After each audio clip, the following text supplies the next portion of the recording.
Hello everyone. Welcome back to the channel. Enjoy the fanfic, and let's begin part 4. Funu sighed as she finished feeding her nephew his second bottle in the last hour. How does he eat so much? She asked. From what you told us about the hideout they used, he was well fed, even if Kakashi and Taki missed eating for the day. He always ate, so maybe it's habit to eat a lot, Conan said. At this rate he will be the heaviest Uchiha in history, Funu said.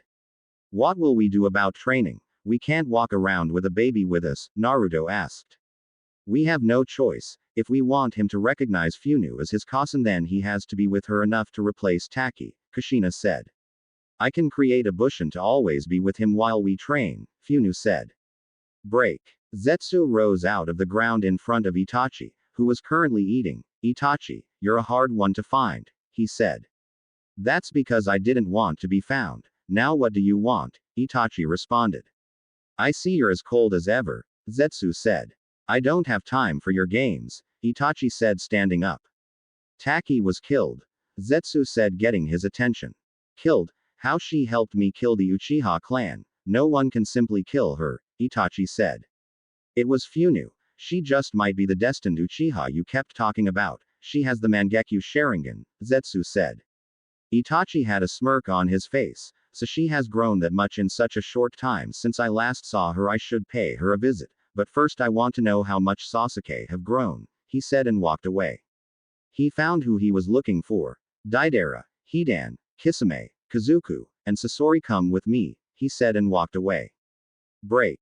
The group came to a training area in Odo after Deidara created a bird big enough for them. I see you're still behind in your training, Itachi said. Sasuke turned. Itachi came to receive your death already, he asked. Not quite. You're still not skilled enough to challenge me. I came to tell you my target now is Funu, Itachi said.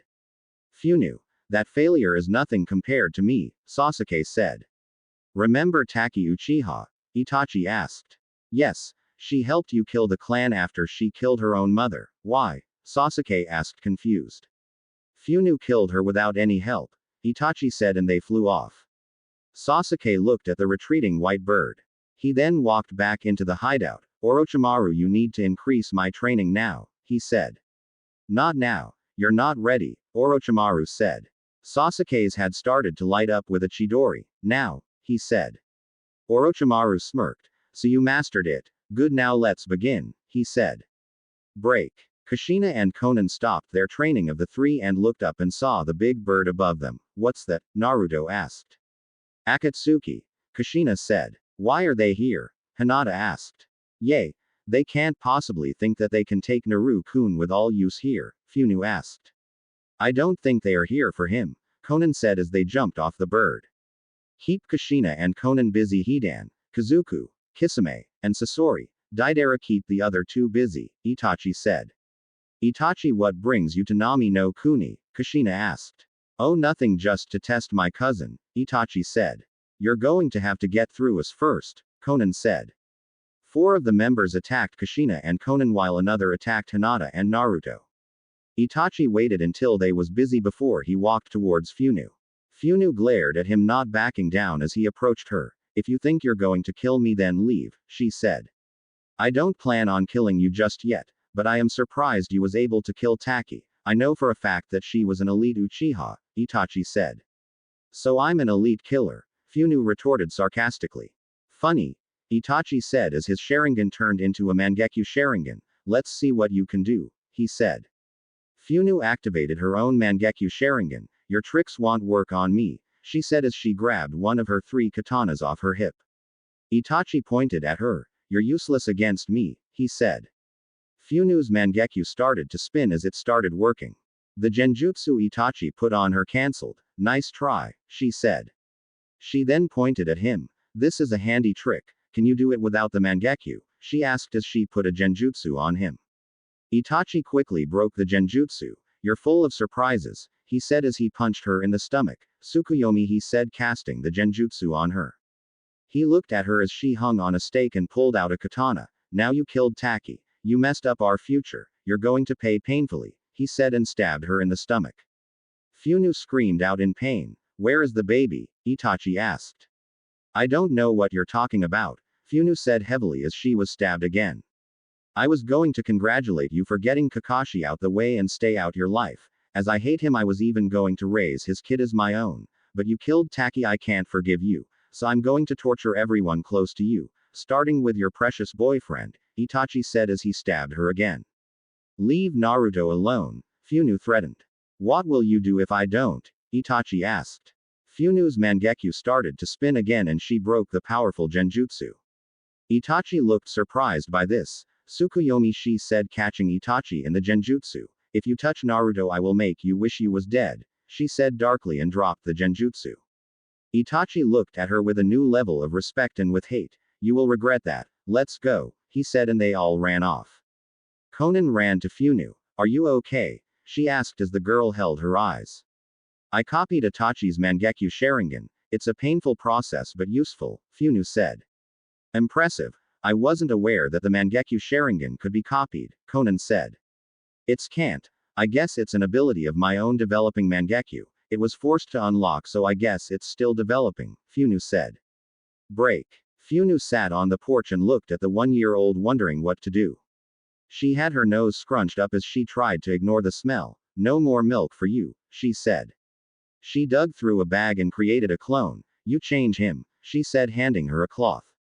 Why me? It stinks, the clone asked, not pleased by the demand. Because you're the clone and I said so. Now get to work, Funu said, pushing her towards the baby. The clone grumbled as she walked towards the baby holding her nose. This is not fair, she said.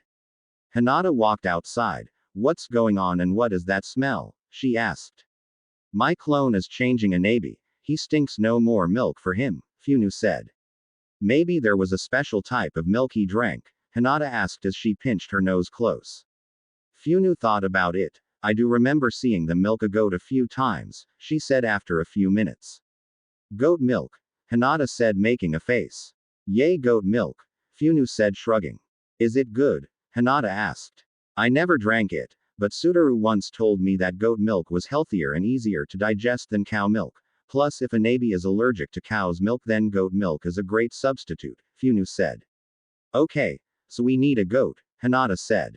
For what? Kushina asked while eating a pear. I think a Nabi is allergic to cow's milk, and when I was at their hideout they always gave him goat's milk, Funu said. Oh well, you better go buy some goat's milk then, Kushina said. Break. 2.5 years later, Kushina led the group back to Konoha. Naruto was wearing a bright orange sleeveless gi, a black belt, black fingerless gloves, black shoes, and a black cloth around his forehead was his hitai. He was carrying a spear with him. His spiky hair stood up in all different directions, defying the logic of gravity. On the back of his gi was the kanji for dragon. Hinata was wearing a light purple skirt that went just past her knees, a light purple tank top that stopped just above her stomach, black fishnet that went from her neck to under her skirt, a light purple trench coat that stopped mid-shin. Black shoes. On a black cloth around her neck was her hitai, leg protectors on her shins, and she carried an umbrella that she was currently using to shield herself from the sun. Her hair was in a way that she looked like a princess. On the back of her trench coat was the kanji for phoenix. She had her Byakugan active, something she did whenever she was on missions. Funu was wearing short black skirt that stopped just below her butt, a black fishnet that covered the top of her body and stopped just below her skirt. She had on black shoes with bracers on her shins. She had on a white trench coat that stopped at mid-shin. Her hitai was on a white cloth across her waist. On her back was her twin katanas in an X. She had her third black katana on her back horizontally. Her hair fell around her face, making her look mysterious. On her coat was the kanji for lion. She looked around with her Sharingan active, something she started doing like Hinata when on missions. She held a Nabi hand as he was too restless to be held. He was wearing basic Uchiha clothes. He held a stuffed lion in his hand, and his silver hair stood up, defying the logic of gravity as Naruto's did. His obsidian eyes darted from place to place as he took in as much of the giant village as possible. He was always excited to visit new places. I wonder if they know we are back, Naruto said in a deep voice. Of course not. We was supposed to be back a year and a half ago, Hinata said in her smooth angelic voice. Actually, Hyuga, it was only a year ago, Funu corrected in her own angelic voice. Whatever, Uchiha, Hinata said. As they approached the gate they nodded to the guard. Halt, What is your business in Konoha? He asked. Surely you recognize the heirs to the Hyuga, Senju, and Uchiha clans, Kushina asked. The guard looked at them. Of course, you was expected back a year ago, he said. Yes, well, they needed more training, Kushina said. The Hokage will want to see you immediately, he said. Yay, I know. Let's go, Kushina said. They walked through the village and looked around. This village changed so much since we was gone, Naruto said. Yes, but it's good to be home, Funu said. Naruto ran at a pole and went straight up to the top. Come up here, the view is great, he yelled at Hinata and Funu. The two looked at each other and shrugged, running up another pole after handing a nabe to Konan. Naruto looked around. Konoha, your heirs have returned, he yelled. Shut up and come meet your sons, he heard someone yell. The three looked behind them and saw Anko standing behind Kushina and Konan with two small boys in her arms. Naruto jumped down and flipped in mid-air, landing in front of Anko. Hey Anko Heim, how are you? Who is the kids? He asked with a smile. Anko smiled. They are Naru. She nodded to the one on the right. And Naruto. She nodded to the one on the left. I couldn't decide which to name after you, so I named them both after you, she said, smiling. Also, they are the oldest sons you have, and the third of the triplets is sleeping. Her name is Mari, she finished. Cool. I have sons, Naruto said as he grabbed them both from Anko. Hey little guys, I'm your dad. I'm so awesome that it will rub off on you and turn you into some kick ninjas, he said, smiling the entire time. The twins giggled and patted his face. They like you. Good, Anko said. Let us meet them, Kushina said. Hey, wait your turn. You hogged Amy from me, Naruto said. Give me my grandsons, Kushina said. No, Naruto said and jumped on a nearby roof. Kami origami. Paper plane, he said and jumped in the plane. See you at the compound, he said and took off. Get back here, Kushina yelled and took off in her own paper plane. The rest just watched them. Good to have the goofball back, Anko said. It was boring without him, she added. You better get back before they hurt the twins, Konan said. Anko looked at her. Hiraishin no jutsu, she said, and was gone in a flash of purple. The rest followed in a flash of dark purple, red, and black. Break. Naruto was caught by Kushina just as he jumped out the plane. Got you, she said. Stop, Anko said, appearing between the two. If you hurt my sons, I will kill you both, she threatened. Kushina, they are his sons. He gets to hold them first, Konan said. Besides, there are more kids inside, Anko said. Hinata picked up Naruto's spear and followed him in the house. Since he still had the twins, she decided to hold it for him. Anko walked into the main room. Hey everyone, I'm back, she said. Where is Naru and Naruto? Tsunade asked. With their father, Anko said as Naruto walked in with a big smile on his face. He wouldn't give me them back, she said. I hope you have enough arms for the rest of your kids, Tsunade said. Naruto looked at them all with pride. There is only 3 boys total, he pointed out. Good. They taught you to count, Riri said. Haha, very funny Riri Heim, Naruto said. More grandkids, Kushina said. Ganma. A 3-year-old Amy said as she ran over to her. Amy, how are you? Did you get my gift I sent you? Kushina asked as she picked her up. Amy happily nodded as she held up her stuffed fox. It's my favorite, she said while hugging it. Let's meet the rest of them, Naruto said. This is Tobarama Shokubutsu, Riri said, hold her son. This is Matsu Yuahi, Kurenai said, holding her daughter. This is Maru Senju, Shizune said, holding her daughter. These two are Tasuki and Kiki ni, Yugito said. This is the youngest of them all and her name is Sasama Azuki, Yugo said. This is Inabakari Uchiha. He is actually Taki and Kakashi's son, and my nephew, Funu told them. Really? I heard that they was dead, Tsunade said. They are the 3 of us killed Kakashi and I killed Taki by myself and took him to raise before Sasuke or Itachi got him, Funu said. What about the 3rd katana? Yugo asked. Oh, it was my cousin's. You see, Taki was my sister and was jealous that cousin spent more time with me since I was a baby. She went schizo and killed her when she was on a mission and took this katana. Then told me it was supposed to be a gift for me, so after I killed her I took the katana and her mangekyo so I wouldn't go blind, Funu said. Can I see it? Yugo asked. Sure, Funu said and pulled it out the sheath and handed it to Yugo. Incredible. The balance is as perfect as some of the most expensive katanas you can buy. The all-black blade is unheard of. Any idea who made this? Yugo asked. Nope. Funu answered. Knock knock. I have your order, Yugo. Tenten called out as she walked in. She walked into the main room and saw everyone. Hey, you three are back. It was kind of boring without you and your lively humor, Naruto, she said. I missed you to Ten-chan, Naruto said.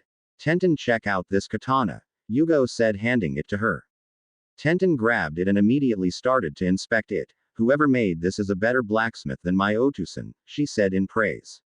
She flipped it over a few times. You see the slight bend in it that makes it easier to go against the wind, yet it's straight enough to cut through someone without giving away that the katana has a bend in it.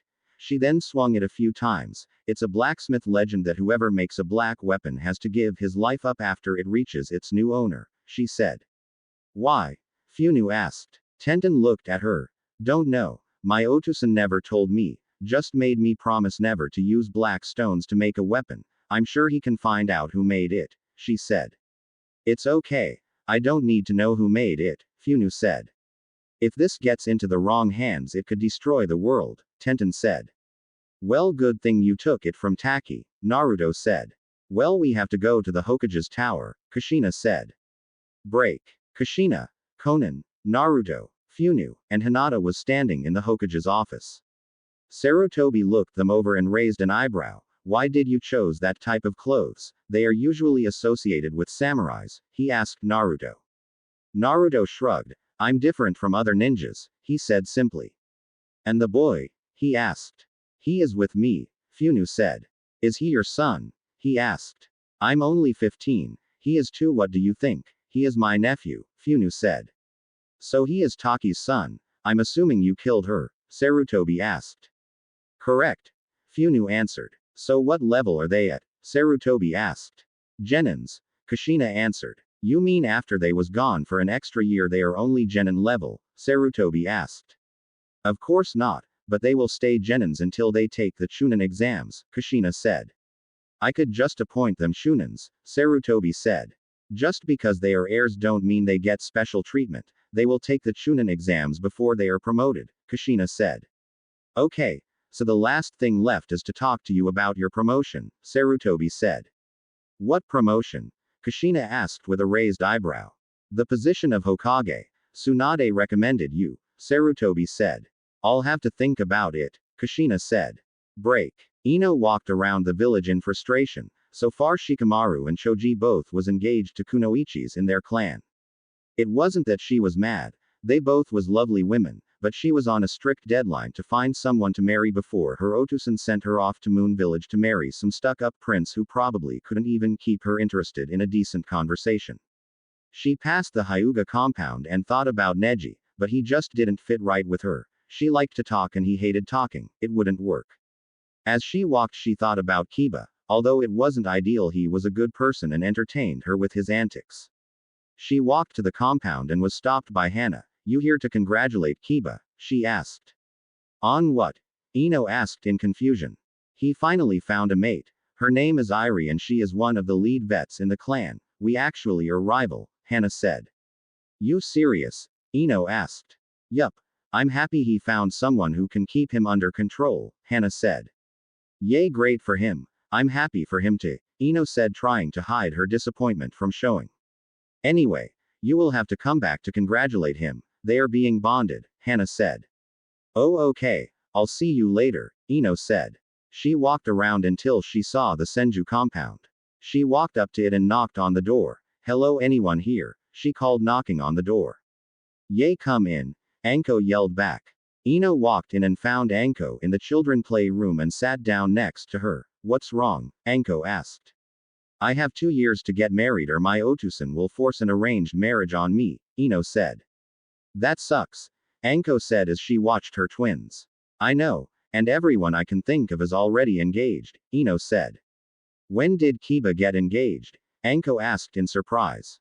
Today, Ino said. Oh, what about Neji? Anko asked. Our personalities don't match. He is always too serious. I like to joke around and have fun. Plus he hates talking, Ino said. I see. That is a problem, Anko said. I'm sure I'll find someone, Ino said. You will, Anko said. Break. Tenten stood in front of Naruto. Are you sure you want to spar me? I won't go easy on you, she asked. Of course, Naruto said. Okay, Tenten said. She jumped into the air and released a scroll, and a large axe came out and landed in the ground with a thud. Tenten came down and grabbed the end of the axe and swung it over her body at him with surprising speed. Naruto barely dodged it since he was surprised she could lift it so easily. He ran at her and kicked at her stomach but missed as she flipped back and pulled her scroll back out, unsealing multiple throwing weapons and launched them all at him. Mokuden. Protection wall, he said as a wooden wall appeared and blocked all the weapons. Naruto jumped over the wall and sent all the weapons back at her with preciosity almost matching hers. Raiden. Lighting strike, Tenten said as she struck them all, knocking them out the air. Impressive, she said. Thanks, not as accurate as you, but no one is, Naruto said as they charged each other. They exchanged taijutsu until Naruto was able to get under her guard and knock her down. He fell with her and pinned her arms above her head. You need a little more work on your taijutsu, otherwise you're an excellent kunoichi, he said. Yay, I've been working on that, but it's just not my strong suit, Tenten admitted with a smile. Naruto looked down at her. I'll work on it with you if you want, he said.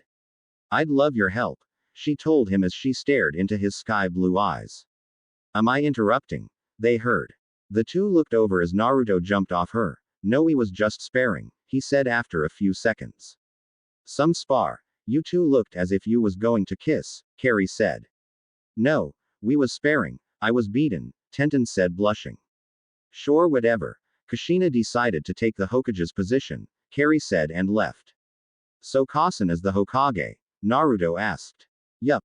Now I have to get going. It's time for Zoe's nap, Carrie said and walked away. Well, bye, Tenten said and kissed him on the cheek and ran off. Naruto watched her, then went after her. He caught her before she left the training ground and spent her around. Wait, he said. What? She asked. Will you go on a date with me? He asked. Tenten looked at him. Okay, she said, then kissed him on the cheek again. Break. Naruto was walking through the village when he saw Ino sitting by herself on a bench. Hey, can I join you? He asked. Sure, Ino said and scooted over. Nice to see you again, she said. Yay, nice to see you too. Why do you look so sad? Naruto asked. Don't worry about me. It's clan stuff, you know how that is, Ino said. Yay, I hate being an heir sometimes, Naruto said. Me too. I get so many marriage scrolls that it can fill up an entire room in my compound, Ino laughed. Of course you would, you're beautiful and talented, Naruto said. Thanks, you're not so bad yourself, Ino said. Who is that? Naruto asked, pointing to a pink-haired girl walking right for them. Ino looked and giggled. You don't recognize your old teammate? She asked. You mean Flat Chest? Naruto asked. That's her. She changed a lot in the last 4 years, Ino said. I bet she is still flat-chested and annoying. Oh, I wish Funu was here right now. That would be the best reunion ever, Naruto said. I don't know. I had to stop her from killing Sakura once. I don't want to do it again, Ino said. She stopped in front of them. Naruto-kun, it's great to see you again, she said with a flirty tone. Naruto looked at her, then at Ino, who shrugged, looking just as confused. Yay, whatever, Flat Chest, he said. So what are you doing? Are you busy? She asked. Well, I was talking with Ino-chan about clan things, not that it concerns you, Naruto said. Sakura smiled and nodded. So you're really doing anything but catching up, right? She asked. Naruto raised an eyebrow. Why? He asked. Well, I was wondering if you not busy. She blushed and looked at the ground. Will you go on a date with me? She whispered. Hell no. Not in all the levels of hell and heaven will I go on anything with you, annoying pink-haired flat-chested brat, Naruto said. But, I changed, Sakura said. This conversation is over. I kept Ino-chan waiting long enough, Naruto said, turning back to Ino. Ino, she is only talking to you because she is being forced into a marriage with Moon Country and is going to use you as a way out of it, Sakura yelled. Ino glared at her with hate. How dare you suggest I would do anything like that? Me, the only friend you have left in this village. I protected you. I made sure your family was safe. I made sure no one harmed you after that Uchiha ran away. Hell, I even risked my own life to stop a pissed off Funu from killing you, and you accuse me of having another agenda. She stood up and walked towards her. You're just jealous that no one likes you. I saw you the last 4 years. I saw how you begged and pleaded for any and every shinobi our age to go on a date with you. I was there to save you when Tenten wanted to use you as target practice, and this is how you thank me, she said as she walked closer and closer to her. Sakura backed up in fear. Ino, I didn't mean it. I was joking, you know I don't mean what I say. I was playing, I'm sorry, she cried out. Ino crossed her arms. You're always sorry. You was sorry when you called Neji a blind boy trying to be a girl. You was sorry when you called Shikamaru a lazy bastard. You was sorry when you called Choji fat. You was sorry when you told Sudoru she wasn't really an Akamichi and she was adopted out of pity. You was sorry when you told Hanabi that she is useless compared to the other Hyugas. You was sorry when you called Riri and Carrie failed excuses for a Senju. You was sorry when you said Kurenai-sensei had the eyes of an undeveloped Uchiha. You was sorry that you couldn't get the Uchiha to stay even after you offered him your body. You're always sorry, yet you never act like you're sorry. Say what you want about me, but we all know you're the one who will be whoring herself off once I stop supporting you for missions. Without my backing you, no one will want to take you on their team to do missions. No one likes you, and this was your last chance to make amends, but you blew it. Now leave. I never want to see you again. Our friendship is over. My backing you is over. Time to step up and be your own person. I don't care if you're killed or not, you're nothing to me anymore, Ino said as her deep blue eyes bore into Sakura's green ones. Sakura looked at her pleadingly. Ino, please, I need you, she said. I don't care. Get out of my sight now or I will make you, Ino said. Ino, please let me prove that I'm sorry. I worked so hard to change, please don't turn your back on me now. I'm so close to changing, please, Sakura said desperately. Ino glared at her, but her eyes softened just a bit. Don't make me regret this. You have one last chance, she said. Thank you so much. You won't regret it, I promise, Sakura said. I'll do anything you want, she added. Ino looked at her. Anything? She asked. Anything, Sakura said. I'll keep that in mind. Now leave before I change my mind, Ino said. Sakura turned and ran off as Ino went back to her seat and sighed. Why do I keep giving her chances? All she do is break them, she asked no one. It's the type of person you are. You can't hate anyone for too long before you forgive them, Naruto said. She deserves all the hate she is receiving from the people in this village, mainly the people close to you after the things she did and said when you left. Sometimes I wonder if she is just seeing what she can get away with by doing this stuff, Ino said. Don't worry. I'm sure you can handle her if she gets out of hand, Naruto said. Do you know I saved her from being killed 10 times in the last 4 years, and all those times from people who are part of your family, and even more outside the village. She isn't allowed to leave the village without me because so many people in the village would use the chance to kill her, Ino said. Well, she did do that to herself, Naruto said. Ino sighed and absent-mindedly rested her head on Naruto's shoulder. I don't get her. Sometimes you would think that after Funu almost killed her she would have learned to watch what she says out loud. But no, she trains under Tsunade-sama in medics and under Kurenai-sensei in Genjutsu. All she had to do was keep her mouth shut and accept the training easy, right? Then she made the mistake of commenting on Kurenai's sensei eyes and everything went downhill. Tsunade-sama stopped training her, and from then on it was one mistake after another, Ino said. Naruto wrapped his arm around her waist. Don't think about her, Ino-chan, you're doing all you can to help her even if everyone is against your efforts. Eventually she will learn her lesson and truly change, hopefully for the better, or your hard work will be for nothing, he said. Ino looked up at Naruto, seemingly just realized their position. Naruto, I'm sorry about what happened. You wasn't supposed to know about that, she said. Don't worry. I'm sure you have your reasons for trying to use me to get out of it, Naruto responded playfully. Ino giggled. Yeah, like I could honestly use anyone for my own gain. I'm painfully honest about everything, she said. Just a quirk about you that we all love, Naruto said. Besides, the only thing that will get me out of this is getting married or pregnant, Ino said. If you ask, I'll help you out, Naruto said. I know you would, but I'm looking for love, not political marriage, Ino said. Break. Kushina has been Hokage for a week and she liked the position but hated the paperwork. Bring me Ino, she called to her assistant. A few minutes later Ino walked in. You wanted me, Hokage-sama? She asked. Yes, Why are you still willingly supporting Sakura? Kushina asked. I just feel that she is changing who she is. It's been rough, but she had fewer threats on her life so far this year than the previous few years, Ino said. Do you think it's worth your reputation to continue this though it's risky? Kushina asked. Well, I've been helping her this much. I think it would hurt my reputation worse if I abandoned her now. I know she isn't liked by many people, but she still has yet to show any signs of betraying Konoha, and so far this week she has said nothing to get her in trouble. I don't like them, but if she continues on the path she is going down, she would be a good candidate for a political marriage with a country we are trying to make a treaty with. She even tried to fight Sasuke to get him back once, Ino said. Kushina nodded. I read that report and it stated that she was useless in that fight. She barely survived, she said. But she did just enough to give someone stronger a chance to get to the area, and it wasn't her fault he got away. Root appeared and interrupted the fight, giving the Oto shinobis enough time to run, Ino said. Kushina nodded. Her stats says she is passable as a medic and excels in genjutsu. Why was her medic training stopped so soon after it got stated? She asked. It was back when she was still stuck up Sasuke's. She said some unfavorable things to Kurenai-sensei and both she and Tsunade-sama stopped training her. I have been showing her something so she can continue her training, Ino said. So what do you think I should do with her? Kushina asked.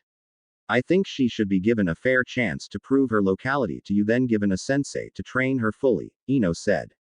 Kushina nodded. That's all I needed, she said. Break. Tamari walked up to the Konoha gate and smiled. He is back, she said. Who? Kankuro asked. Naruto. Gaara said. How do you know? Kankuro asked. Tamari pointed. That's Hinata, she said. The trio walked through the gate.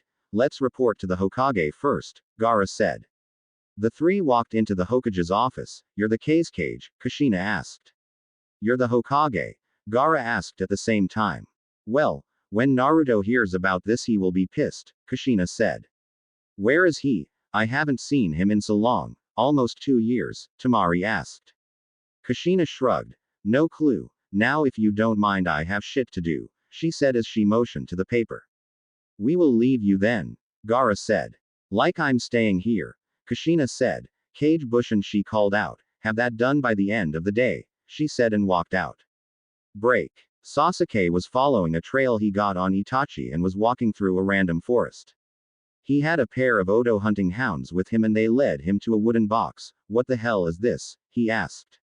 He approached it and held his hand up. It sparked with his Raiden element and his forced his hand through it, making it crack and break.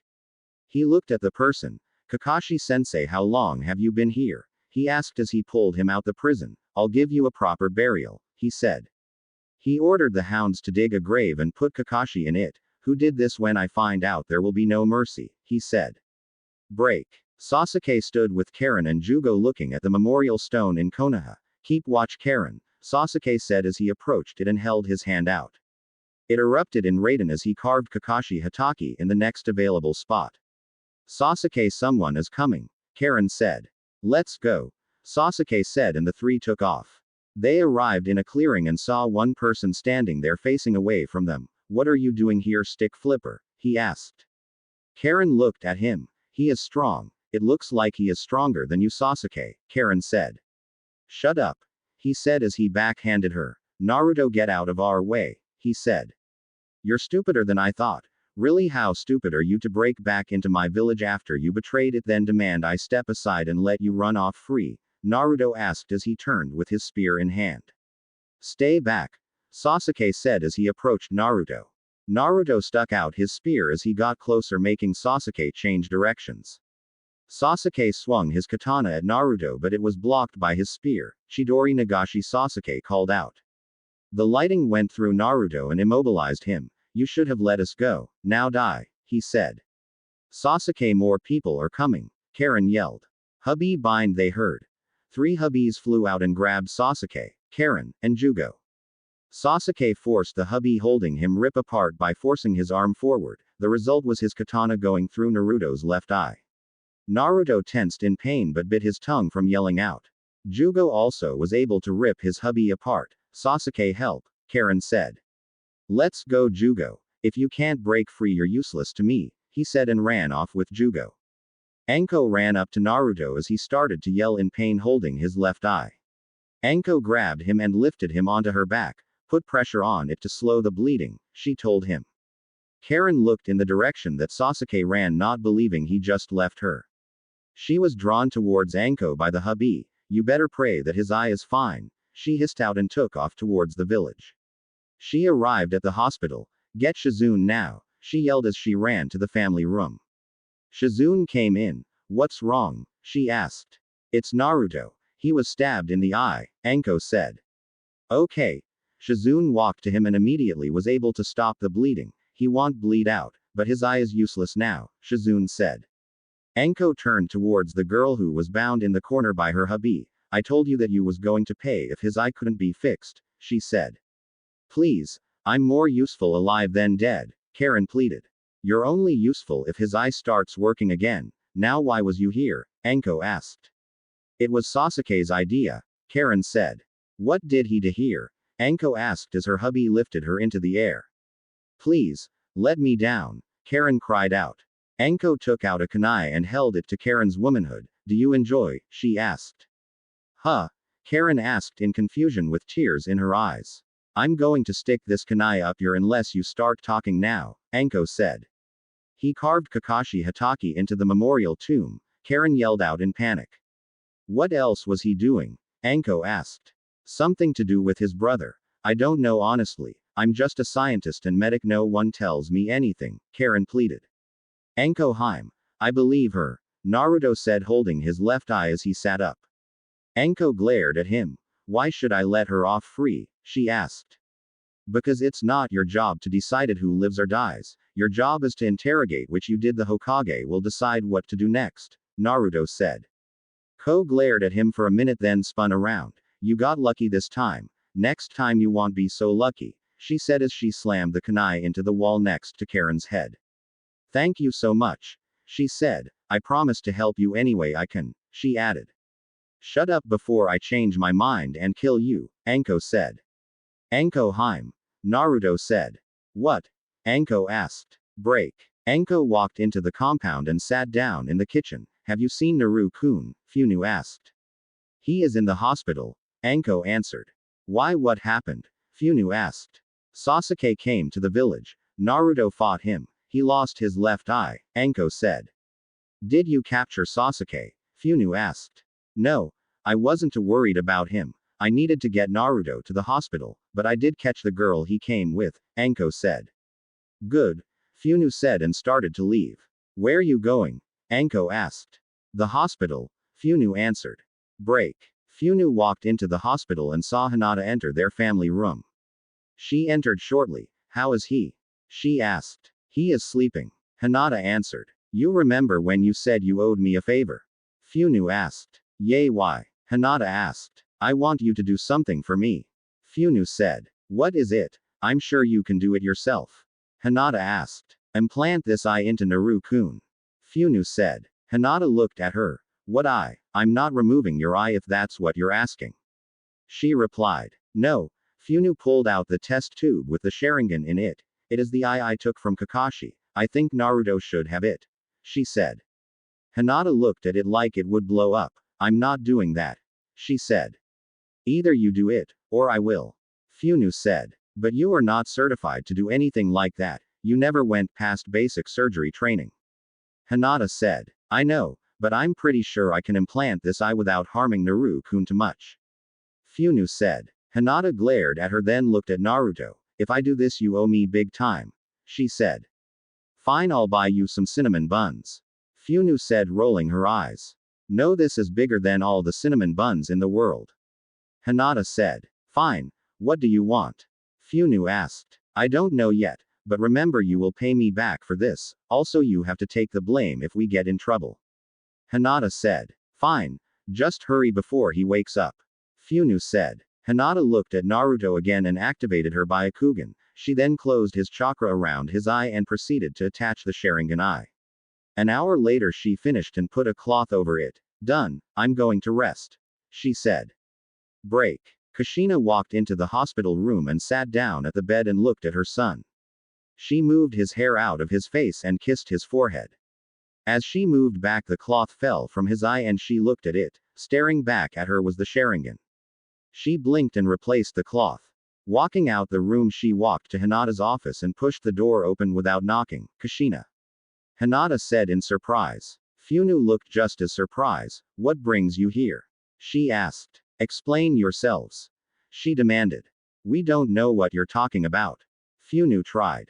Don't play stupid with me. Kushina said. They sighed. I asked the Hyuga into giving Naru-kun the Sharingan I took from Kakashi. Funu said. And you did it? Kushina asked, looking at Hinata. Well, I didn't see a problem with it. Hinata said. Kushina just eyed them. Kushi, I promised Naru-kun if he ever lost his eye I would give him a Sharingan. I just kept my promise. Funu said, not backing down. Kushina looked at her, then turned and walked out. Thank you, she said before she shut the door. Tenten walked in Naruto's hospital room and sat next to his bed. He looked over at her and smiled. Hi Ten-chan. He said. You're not going to get put in the hospital on all our dates, are you? She joked. Naruto laughed. I sensed a disturbance in the air and went to check it out. He told her. Yay. And lost your eye in the process. Why did you take it so easy on them? Tenten asked. I hate fighting. Naruto said. Well, you better learn to deal with it or a lot of kids are going to be out of Otusan. Tenten said. Don't worry. Next time I won't take my opponent so lightly. Naruto said. Good. Tenten then bent down and kissed him on the lips. I'm moving into the compound. She whispered. Break. Naruto stretched as he stood outside the hospital. He removed the medic tape from his newly inserted Sharingan eye and noticed how clearer things was. He made a one-hand sign and shunshined in a swirl of wind. He appeared in the council's office. He closed his eye so it wouldn't draw too much attention from them. He walked up and sat in front of his mother. Okay, now that we all are here, what should we do about Karen? Kushina asked as she tilted her Hokage's hat to get a better look at everyone.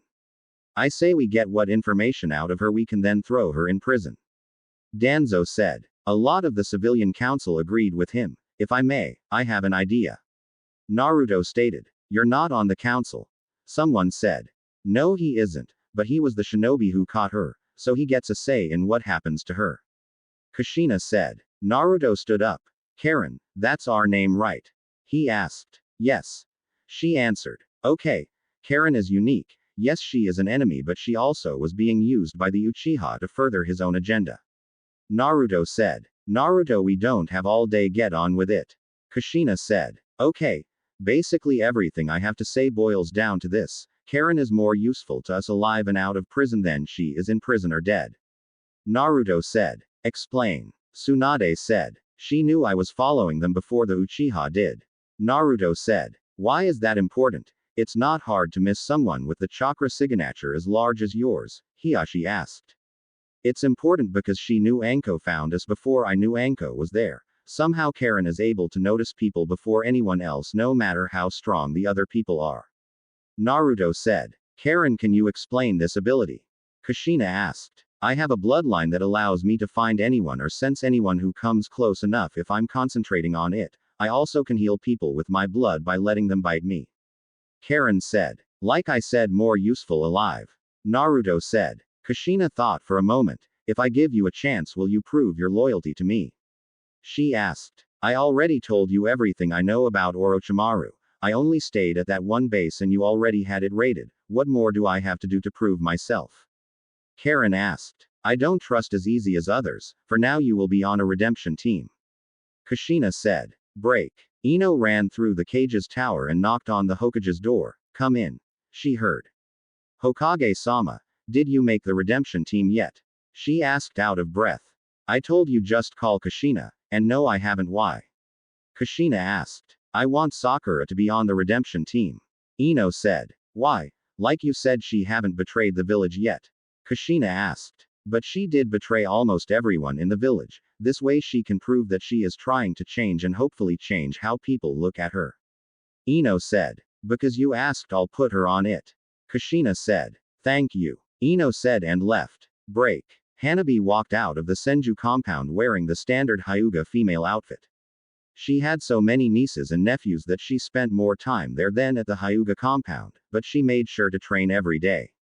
The 11-year-old walked further into the village and spotted Moegi sitting on bench and went to join her. Hey, what are you doing?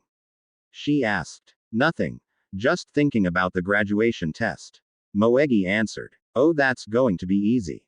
Hanabi said. You never know. Moegi said. Konohamaru and Udon is trying to sneak up on us. Hanabi said. Hanabi, Moegi, Konohamaru and Udon yelled once they reached them. The two didn't react and the two boys looked at each other, then lightly pushed the girls on their shoulder. The girls fell over face first. Doden. Double suicide decapitation they heard and was pulled underground. The two looked at the girls with a stunned look on their faces. How did you know we was behind you? Udon asked. Hanabi had a satisfied smirk on her face. Do you always have to have your Byakugan active? Konohamaru asked. What made you can't sneak up on us? Moegi asked. That's cheating. She can see behind her head. Konohamaru said. Can you let us up now? Udon asked. Sure, we will let you up as soon as you say. Hanabi and Moegi are the best and we worship the ground they walk on. Hanabi said. We are not saying that. Konohamaru stated. Then you will stay in the ground.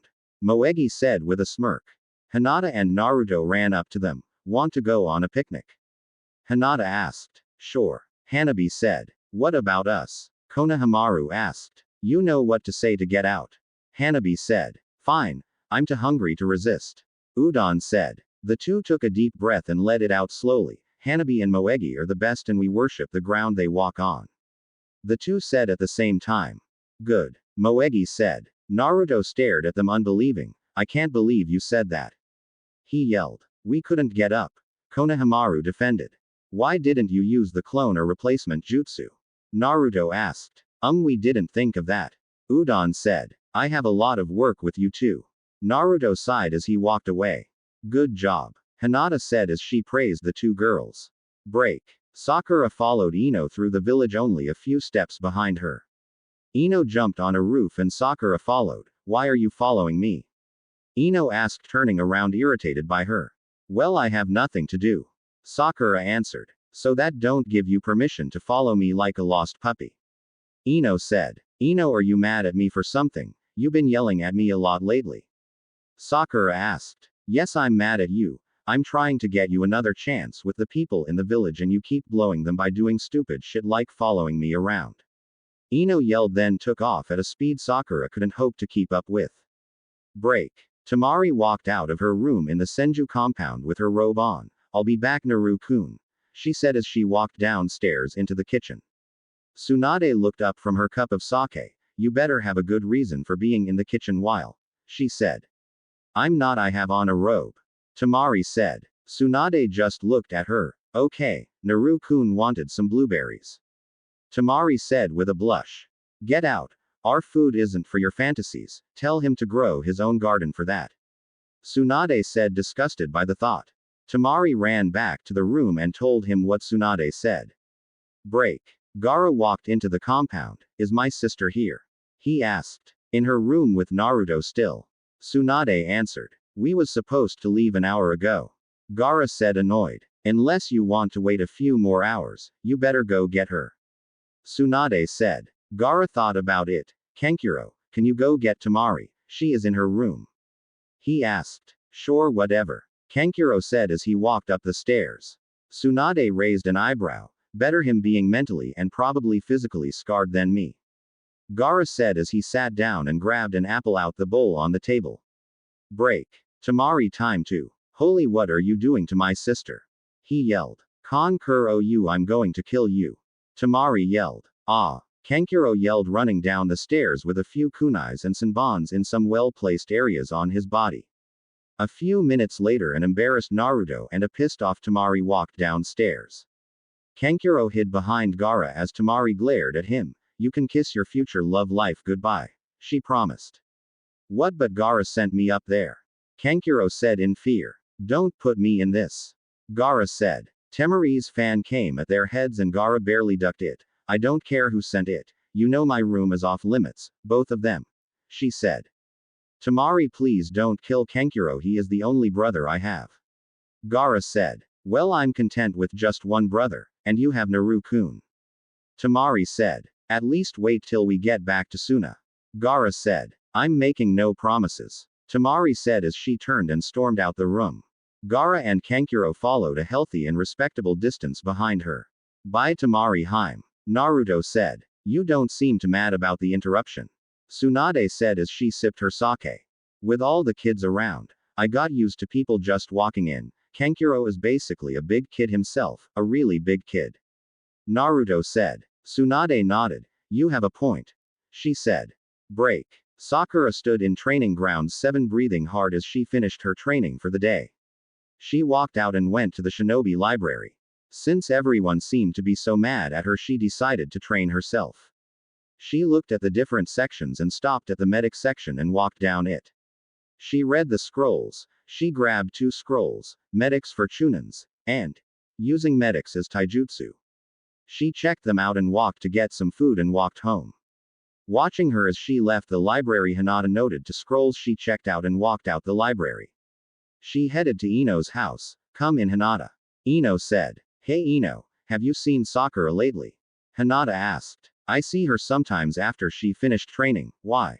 Ino asked. I saw her at the library. She checked out 2 medic scrolls, Hinata said. Well, since Tsunade-sama stopped training her, she went to scrolls. I tried to help where I could, Ino said. How fast do she learn? Hinata asked. If it involves medics, surprisingly fast. It's like she was made for medics, Ino said. Okay, thanks. That's all I wanted, Hinata said. Okay, see you, Ino said. Break. Karen and Sakura stood in front of Kushina. Okay, you two are on a redemption team. You will do select missions and depending on how you perform you will be given your freedom as a kunoichi of Konoha, she said. Hokage-sama, why am I on this team? I never betrayed the village, Sakura asked in confusion. I asked you be put on this team, Ino said walking in. Sorry I'm late, training with Otusan ran later than normal, she said to Kushina. It's fine. I was just explaining what this team is for. Now Ino will be your Junin sensei for this team because she requested to lead it, Kushina said. Do we have any missions? Ino asked. No. They are all yours, Kushina said. Meet me at training grounds 10, Ino said and shunshined out. Sakura and Karen shunshined after her. Ino, why did you request I be on this team? Sakura asked immediately. Remember when you said you would do anything I asked? Well, I requested this because if you can last the entire time on this team, then you will prove that you're loyal to the village and to the people in it, Ino explained. But I never betrayed anyone, Sakura said. I know. I don't think you're a traitor, nor does anyone else. It's more of what you say that makes people hate you. You're changing, we all see it, but you need this for yourself as much as people need to see you do this, Ino said. Karen just watched the two. What are we here for? She finally asked. Training, Ino said looking around. She's late, she added. I'm right here, Ino, Hinata said as she appeared next to her. Okay.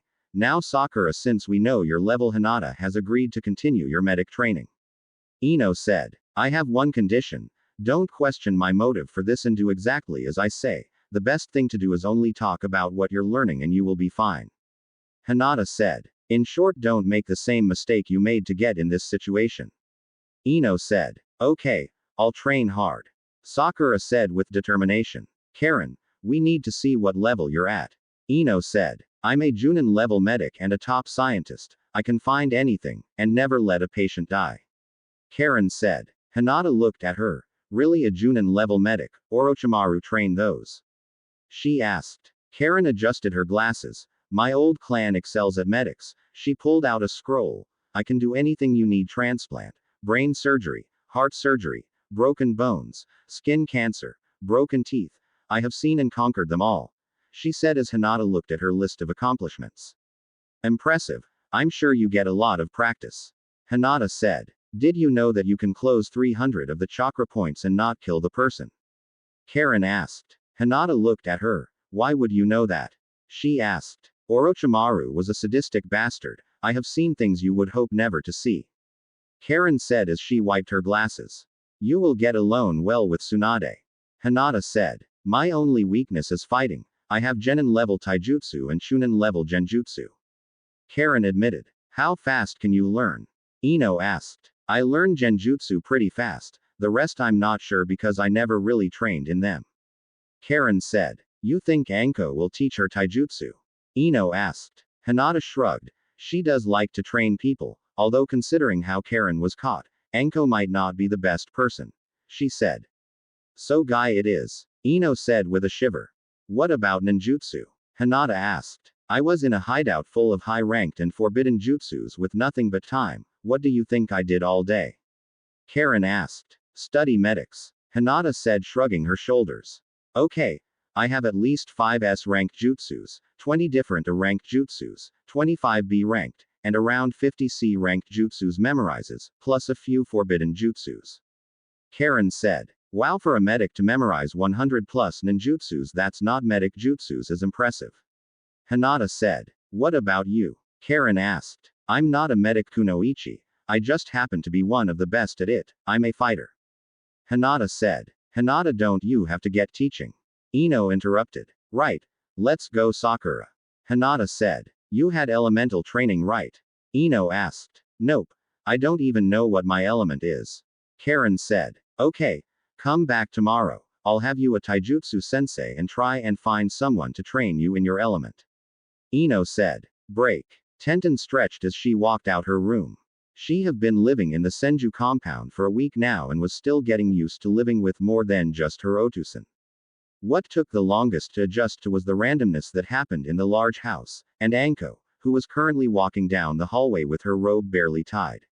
Anko waved as she approached. Breakfast is ready. If you don't hurry, Naruto and Satoru will eat it all. She said. Thank you. Tenten said and walked down the hallway. Morning, Tenheim. Naruto said. Morning. Tenten replied and sat down and grabbed some pancakes. She looked out the window and saw all the empty houses. Hey, are we allowed to move into one of those? She asked. Tsunade looked out the window and looked at Konan and Kushina, who shrugged. If you want. No one is preventing anyone from moving into them, but they will need cleaning. Tsunade said. I want to move into one. Tenten said. Sure. Everyone can move in one if they want, but all meetings and things will take place in the main house. Kushina said. Funu stood up. Hyuga, we have to leave for our mission. She said. I know, Uchiha. Break. Ino walked out her house in thought. She found someone to teach Karen taijutsu, but she still needs someone to teach her elements. She knew a lot of Junins who excelled in elemental jutsus but needed someone who was comfortable with training people, someone who wouldn't get too mad if Karen didn't do as they told her. As she was thinking over her options, she spotted Rin. Hey Rin, can you help me with something? She asked. Sure, what's up? Rin asked. I'm the Junin for the redemption team and I need help training Karen to use her element. I was wondering if you could help me.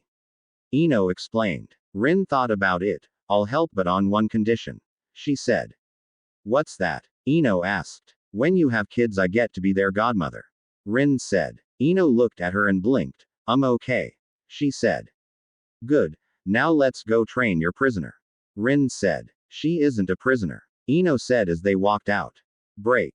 After 3 months of intense training, Ino decided it was time for their first real mission. So any missions my team can do? Ino asked. In fact, I have a mission that your team will be perfect for. It's a B-ranked protection mission. You're protecting a priestess named Shion. You will be assisted by Naruto. Kushina said. Okay. We will leave right away. Ino said, taking the scroll for the mission and walking out the office.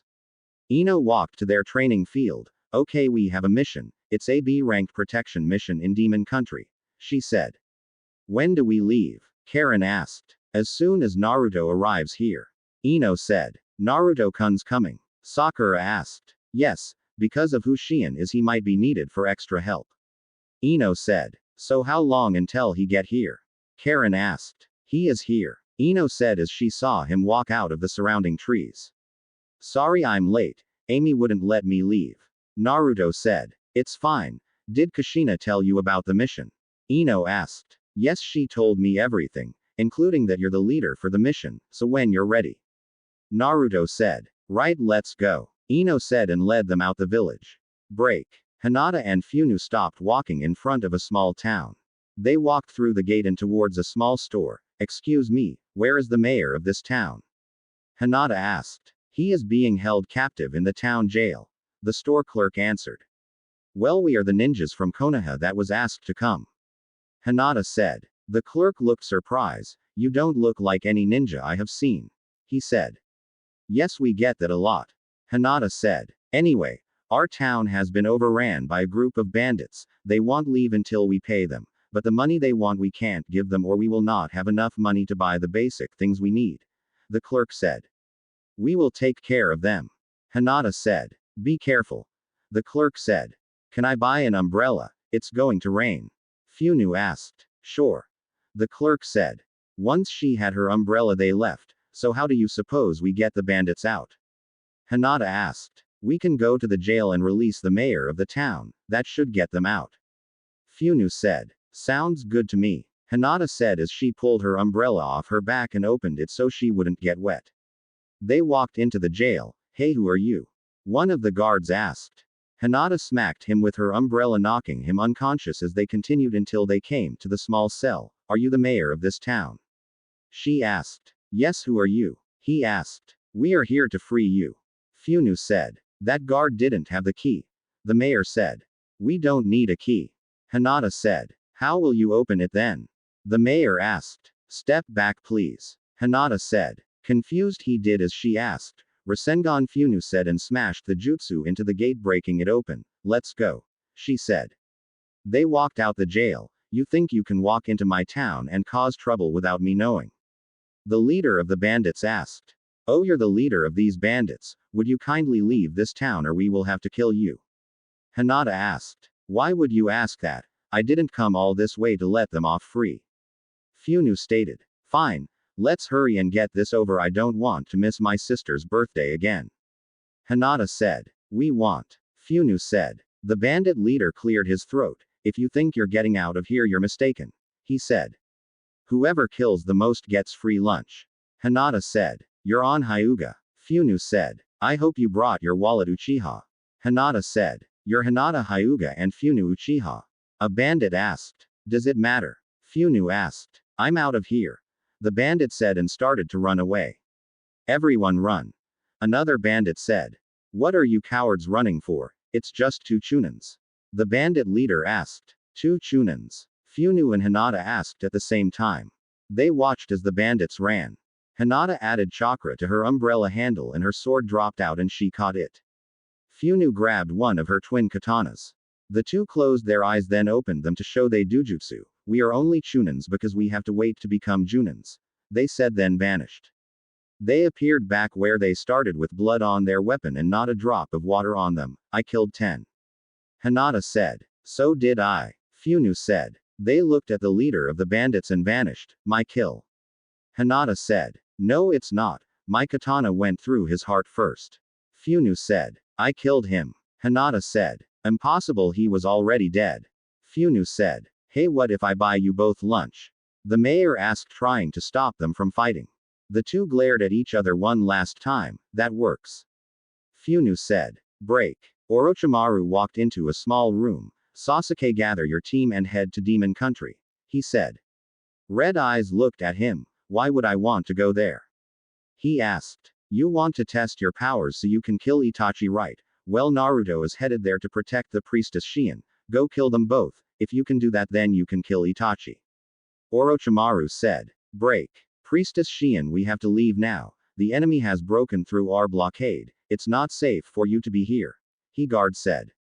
Taruho, I will not run. Shien said. You have to. If you're killed, then Moroku will be set free. Taruho said. Taruho, what will the people who are dying to protect me think if I abandon them now? Shien asked. What will they think if they die protecting you just for you to die right after them because you would get to a safer place? Taruho asked. Fine. Let's go. Shien said. Break. Ino looked out over the village that Shien was supposed to be in. The attack was earlier than our informant said it would be. Spread out and find any survivors and heal them. We will need their help to fully protect Shien. She ordered. What are you going to do? Sakura asked. I'm going to check the area for Shien. Ino said. How will you do that? Wouldn't it be faster if we all searched for her? Karen asked. You have your orders. Shintention no Jutsu, Ino said. 10 minutes later, a small group of Narutos came back to Ino's location with around 50 wounded ninjas. This is all I could find. He said. Good. Where is Karen and Sakura? Ino asked. They should be on the way back. We split up and agreed to meet back here in 10 minutes. Naruto said. Okay. Lay them all down in a line so I can start healing them.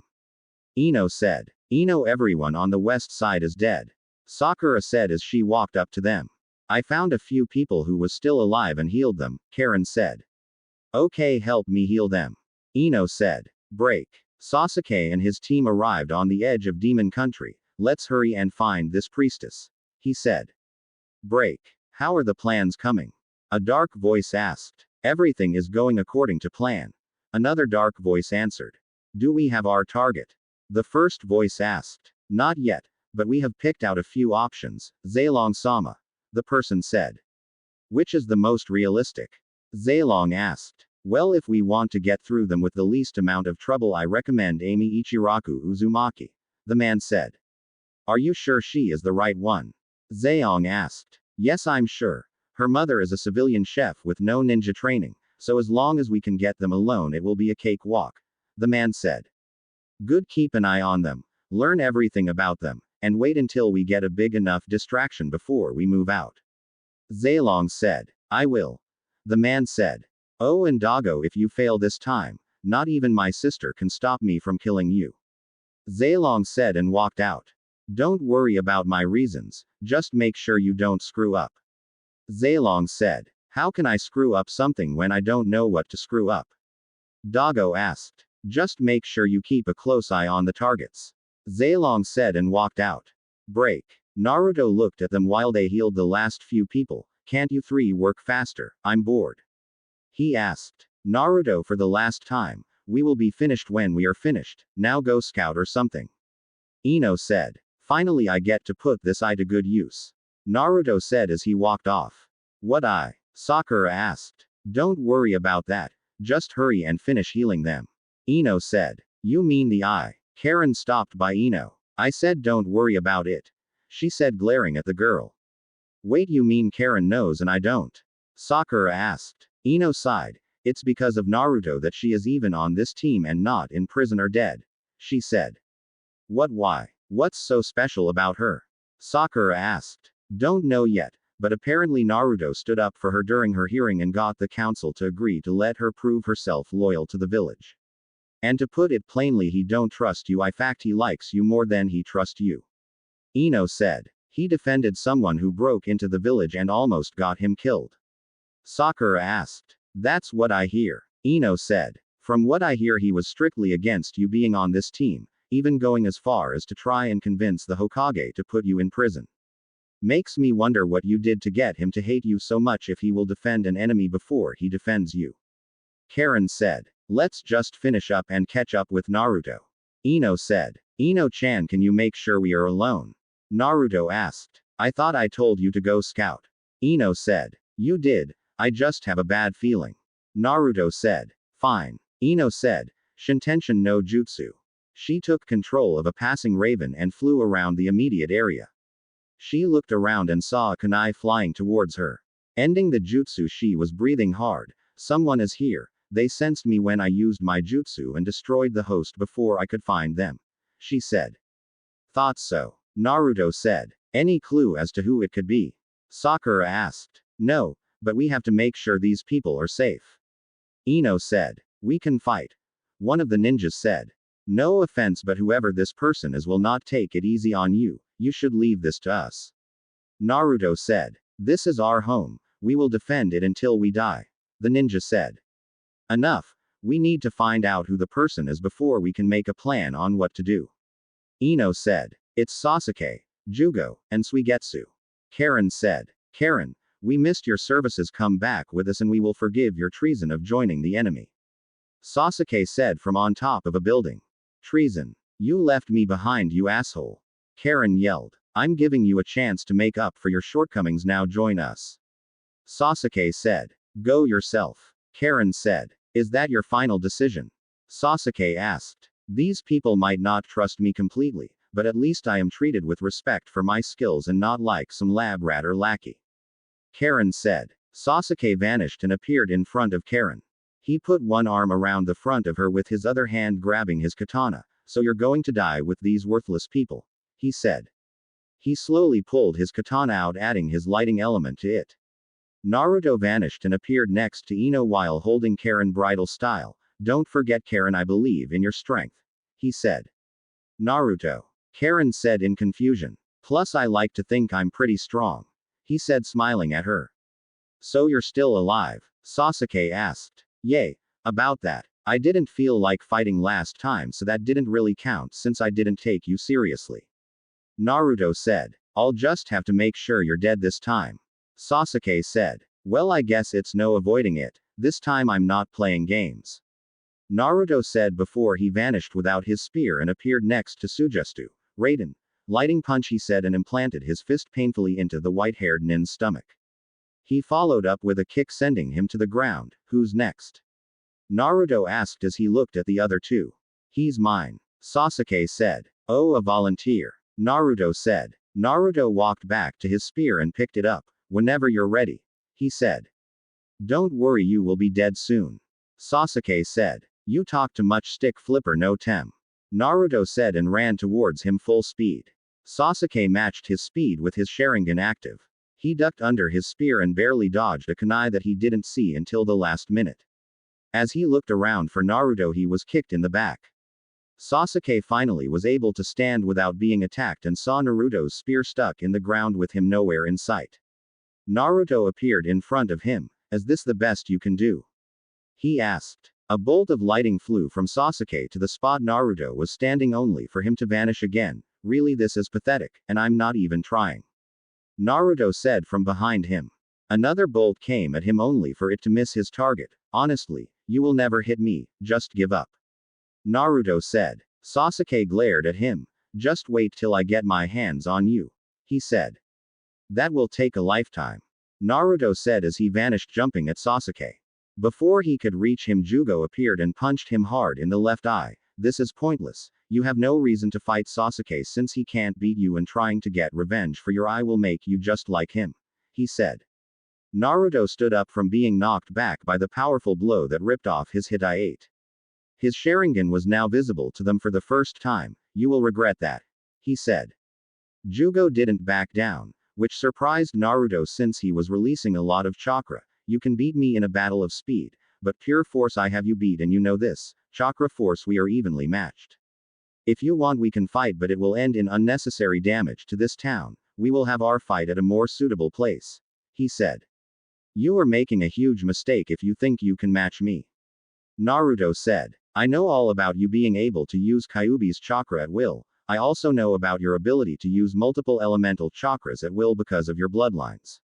Also, you have trained for years to get the Raiden control you showed when you hit Sujustu. But you're also no fool, and this entire time you knew I was a bigger threat you than either Sasuke and Sujustu, Jugo said. You are only overestimating yourself, Naruto said. Am I? Then why didn't you try and put me out like you did Sujustu?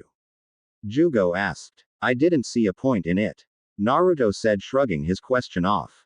So you mean that the only guy here who has less chakra than the blonde Kunoichi is more of a threat than the only person who has almost as much chakra as yourself?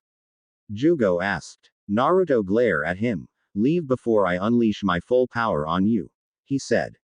Again, we both know you will not use Kyuubi's power without it being a last effort, since it's so hard to keep under control at large amounts. But since fighting is pointless right now, we will leave. Just make sure you're ready when we meet again at a more suitable place for us to go all out, Jugo said as he grabbed Sasuke, much to his protest, and went to pick up Sujustu. Ino walked up to him and put a hand on his shoulder. Naruto, you okay? You never get that angry, she asked. I'm fine, Naruto said. Are you sure? Ino asked. I said I'm fine, Naruto yelled at her. Ino turned his face so he was looking at her. Naruto, don't get mad at me because of what he said. I'm just trying to help because we need you to be 100% if we are going to finish this mission, she said. I need you 100%, she added before she left him alone. Karen waved her hand in front of Sakura's face. Hey, you okay? She asked. Sasuke-kun, Sakura said. Ino, I think something is wrong with Sakura, Karen said. What do you mean? Ino asked. She keeps saying Sasuke-kun, Karen said. Ino walked up to Sakura and slapped her. Hey, what was that for? Sakura yelled. Don't lose it now, you're too close to let that happen again. Ino said. What do you mean? Karen asked. She knows exactly what I mean. Ino said. Naruto walked up to them and glared right at Sakura. I won't let you betray Ino-chan's trust. If you even show the slightest bit of confusion as if you're deciding to leave and join Stick Flipper no Tem, I will kill you before you can finish the thought. That goes for you to Karen. I don't care what my previous position of supporting you was. If you betray my trust or Ino-chan's, it will be the last mistake you make, he said and walked away. What's his problem? Karen asked. He takes betrayal very hard, and betrayal of one of his friends will give the person a one-way trip to hell. Ino said, then ran to catch up to him. Naruto, are you sure you're fine? If we need to, we can rest for a while. Ino asked. I'm fine. You're not going to fail your first mission as a Junin sensei because of me. Naruto said. I know you will do anything to help me, so please relax. Ino asked. Why? Naruto asked. Because everything Jugo said was true and you know it. I may not know a lot about you compared to our other friends, but I do know you don't like knowing that someone can hit you so easily without you seeing it. The fact that he could hit you while deflecting your attack is affecting you, and as far as I know, no one has ever done that. You need time to clear your head. Ino said. Fine, but we only rest a few hours. Naruto said. That's all I'm asking. Ino said. Break. What the hell is your problem? Sasuke yelled. I simply assessed the situation and considered all my options and took the best course of action. Jugo said. I told you to stay out of it. Sasuke yelled. Stop yelling, you will give away our position. Jugo said. Don't tell me what to do, I'm the leader of this team. Sasuke yelled. Well, as leader you should be more cautious about who you pick fights with.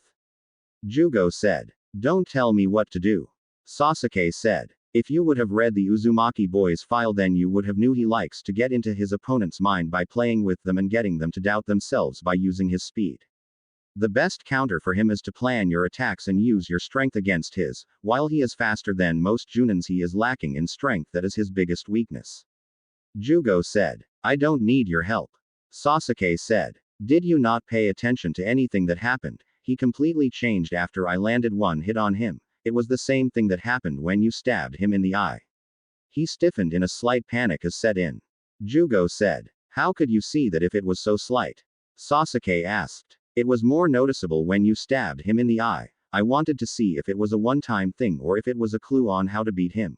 My guess is that he never faced anyone who could truly beat him one-on-one, so he never had to deal with being in that kind of situation. Jugo said. So all that crap about you being able to match him? Sasuke asked. That was all true and he knew it. Why do you think he was so eager to let us walk away? Jugo asked. Break. Ino looked at Naruto as he sat impatiently on a nearby roof. Sakura, if you have any doubt in your mind, tell me now, she said. What do you mean? Sakura asked. Is there any chance that you have reoccurring feelings for Sasuke? Does his appearance spark anything in you? Are you regretting coming here now that you know Sasuke is here, in fear that you won't be able to deny what he wants? Ino asked as she turned to look at the girl. Sakura hesitated slightly. No, she said. Sakura, don't lie to me. If there is the smallest feeling of doubt in your ability to kill Sasuke, if given the chance, I need to know so I can send you back to Konoha and have someone who has absolutely no care in the world if they kill him where he stands. Ino said. I'm sure. Sakura said, even though it was a lie.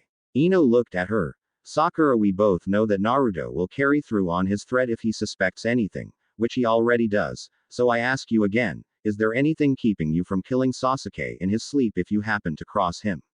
She asked. I'm sure if given the chance I will kill Sasuke. Sakura said. I have to believe in myself.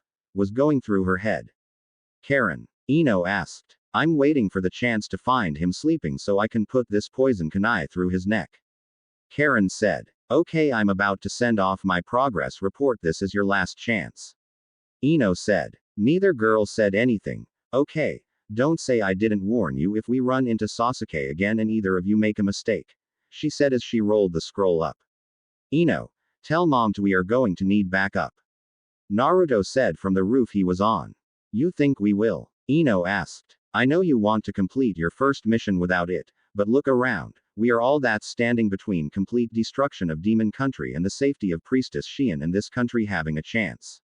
I don't want to be the reason this country was destroyed, we need help, plus I don't want to rely on your friend after how she reacted to seeing him. Naruto said. Break. 2 days later, Kushina pulled the scroll off the messenger bird's leg and read it. Bring me the assassination team, she said. A few minutes later, 10 ninjas was in front of her. Ino has requested help for her mission in Demon Country. It appears as if we have misunderstood the severity of the situation. They have yet to find Priestess Shion. After a few hours of searching, there was only a handful of surviving ninjas in the area, and to make matters worse, Sasuke has showed up, she said. It was noticeable that they all froze at that. Sudaru, you will lead the team until you get to Demon Country, where you will report to Ino, Kushina told her. Me? Sudaru asked. Yes, Kushina told her. Why me and not Tenten, Shikamaru, or Neji? They are more experienced at leading a team of this size. Sudaru asked. Because you need the experience, and if you need help they will be there for you, Kushina said. Don't worry Sudaru, we will help you along the way, Tenten said. You leave immediately. Funu and Hinata will meet you in Demon Country, Kushina said. Break. Sudaru waited at the gate as Tenten, Neji, Haku, Hire, Shikamaru, Lee, Choji, Shino, and Kiba all walked up. Okay, let's hurry and get to Demon Country, Sudaru said. Break. 2 days later, Funu and Hinata was currently sitting around a fire with 2 uncooked fish. What do you mean you forgot the spices at home? Funu asked. It means how it sounds. I was rushing out and forgot them, Hinata said. What the hell was your Byakugan doing on break? Funu asked. I didn't have it activated at the time, obviously, Hinata retorted. Then how the hell do you suppose we spice up this fish? Funu asked, pointing to the plan and cut fish. I don't know. We could look for some leaves to give them flavor, Hinata said. I'm not doing it. You're the one who forgot the spice and I got the fish, Funu said. Fine, I'll look for some, Hinata said. Hinata started to look around for leaves to spice their fish when a messenger bird flew down. Funu got the scroll and read it. Hyuga, forget the leaves, we need to go, she said, packing her things up. Why? Hinata asked. We have a message telling us to head straight to Demon Country as fast as possibly, Funu said. That's where Ino's redemption team went, right? Hinata asked. Yes, Funu said. Well, I guess we can leave the fish, Hinata said. Like hell we can. I'm still hungry, Funu yelled. We are not that far from Demon Country, we can get something to eat there, Hinata said. Break. A few hours later, Funu and Hinata stood at the entrance of the town that they would meet Ino's team in. We can get food here, huh? Funu asked. How did I know that it would be this deserted? Hinata asked. Whatever. Let's just find them. Maybe they have some food or at least some spices, Funu said. Will you ever drop that? Hinata asked. Not until I get some food, Funu said. Hey, you're the one who decided to skip breakfast, Hinata said. We was under attack, Funu said. Watch out, Hinata yelled as she pushed Funu to the side as a volley of kunais landed between them. State your name and business for being in Demon Country, someone yelled. I'm Hinata Hyuga and this is Funu Uchiha. We are here to aid Ino Yamanka, Hinata yelled back. Uchiha? We was attacked by an Uchiha, was the answer, followed by another volley of kunais. Kaden, Hinata said as she jumped in front of Funu and deflected the kunais. What Uchiha attacked? Funu yelled. An older guy wearing a black robe with red clouds. They heard. Itachi, Funu said. A younger Uchiha with a snake summon. They soon heard. Both of them, Hinata asked. We need to get them to stop attacking us, Funu said. Hey, listen to me. We are from Konoha. We are here to help, Hinata yelled. Yay, right. We already have help from Konoha. They wouldn't send 3 teams here, the ninja said. 3 teams? Hinata asked. Yes, 3. The second arrived a few hours before you did. Now stop playing games. Who are you working for? The man yelled. Wait, can you go get one of the ninjas from Konoha? Funu asked. The man looked at another and nodded. He ran out of their sight and returned 5 minutes later with who looked like Ino. We have the leader of the team from Konoha. Now ask your question, the man yelled at them. Ino, it's us, Hinata and Funu said at the same time. Hinata, Funu, what are you doing down there? Ino yelled back in confusion. They won't let us in, Hinata told her. Do you know them? The man asked Ino. Yes, I sent for help a few days ago. They are part of the team who came. they didn't come straight from Konoha but from a mission they just finished.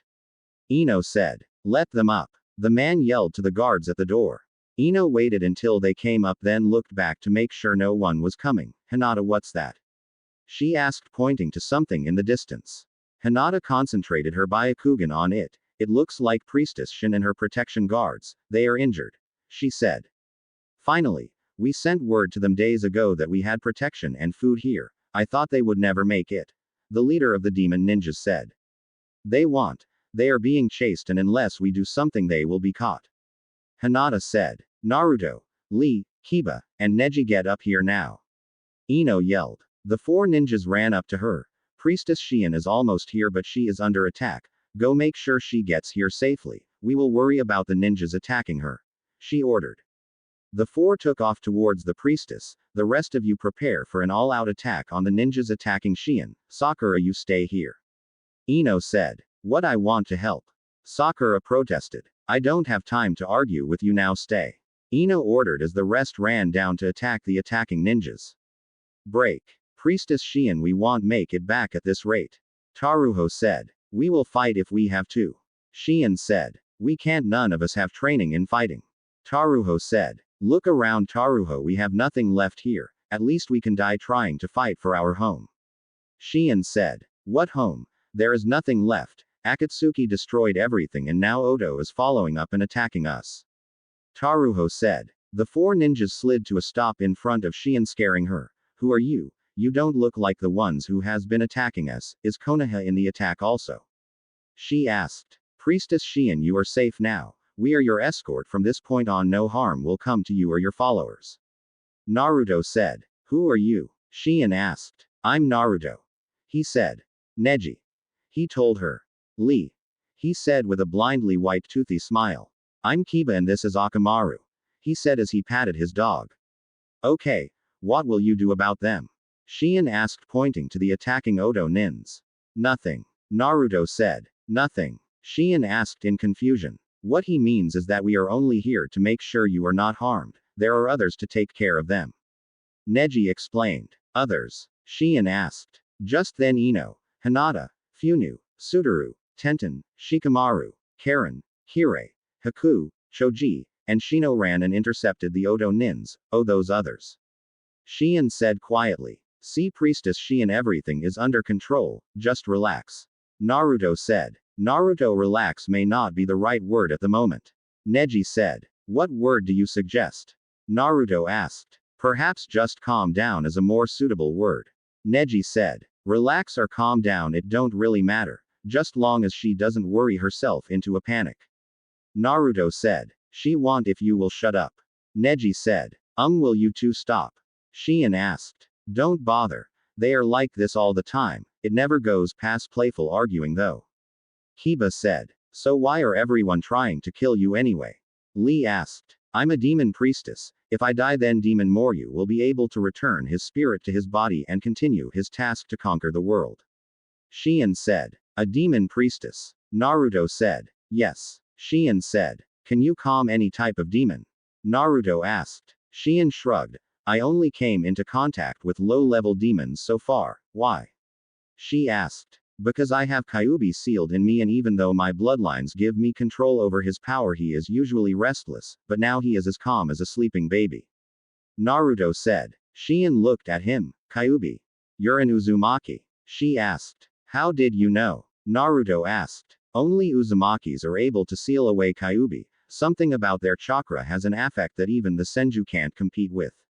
Shion said. Just so you know, the Uzumaki and Namikaze are sub-clans from Senju. Naruto said. We need to get back now. Neji said. What's wrong? Naruto asked. The hideout is under attack, it's Sasuke and he has a team with him. Neji said. Him again. Naruto said. He then turned to Priestess Shion. We need you to get on Akamaru while we run back, it will be faster and safer.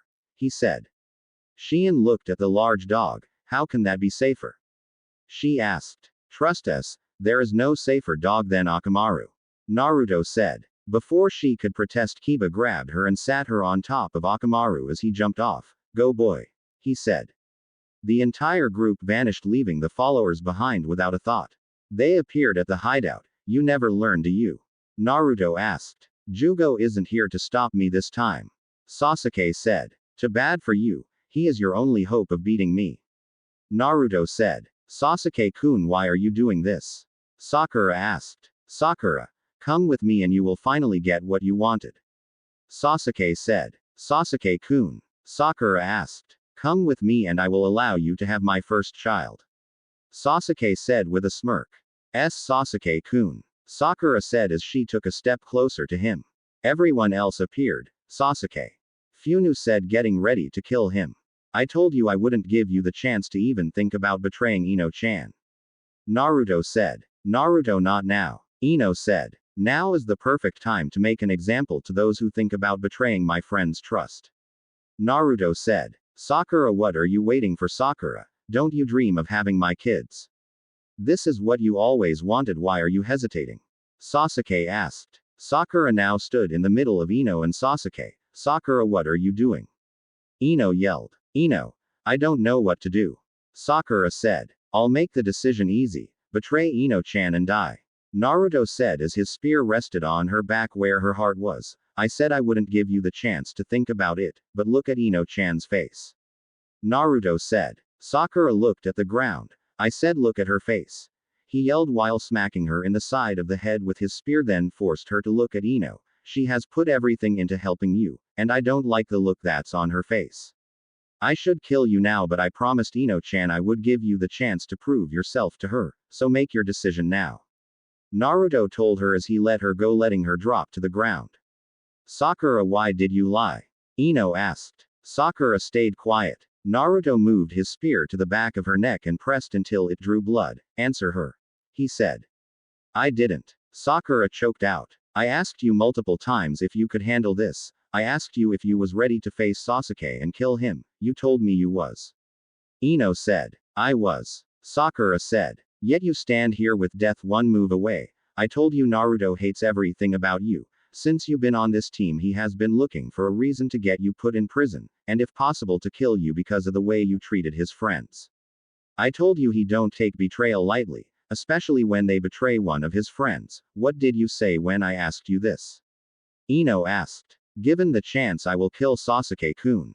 Sakura said. So what happened? You had your chance, yet you was willing to go to him because of some nice words.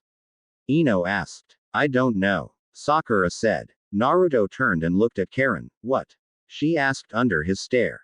Is there anything you want to say? Any recurring feelings? He asked. Karen crossed her eyes. I told you once, my home is now in Konoha and that's where it will stay. She said. Your choice, Sakura. I can only help you so much with you fighting every attempt I give you. It's time to stand on your own 2 feet and make your own decisions, so what will it be? Love or your only friend? Ino asked. Sakura looked at her. Ino. She asked. I told you I will give you every chance to prove to the others you are loyal to them. I gave you the chance. I got you someone to train you in medical jutsus even though Tsunade-sensei forbade everyone from doing it. I begged Kushina to put you on this team even though she was willing to let you rot in a corner somewhere. I even convinced Naruto to give you a chance to prove yourself when the time came instead of killing you after your first impulse. I did my part. Now what is your decision? I can't help you this time, so what will it be? Ino asked. Love or my only friend? Sasuke-kun or Ino? Sakura said. Break. Zaelong, we have the perfect time to go through with the plan. Dago said. When? Zaelong asked. Next month on the 11th, the entire village will be celebrating the birth of the Senju heir. Although security will be tight, there will be too many people going through the village to keep an eye on everything and everyone. If we can get them into a cart and to be quiet, we can slip through security. Dago said. Good. Make plans for our visit to Konoha. Zaelong said. So Sakura, what will it be? Ino asked. This is a no decision. We all know she is coming with me. Sasuke said. What makes you so confident? Ino asked. He smirked. Why do you think she was so loyal to me? Why do you think she is so indecisive? He asked back. You put a seal on her.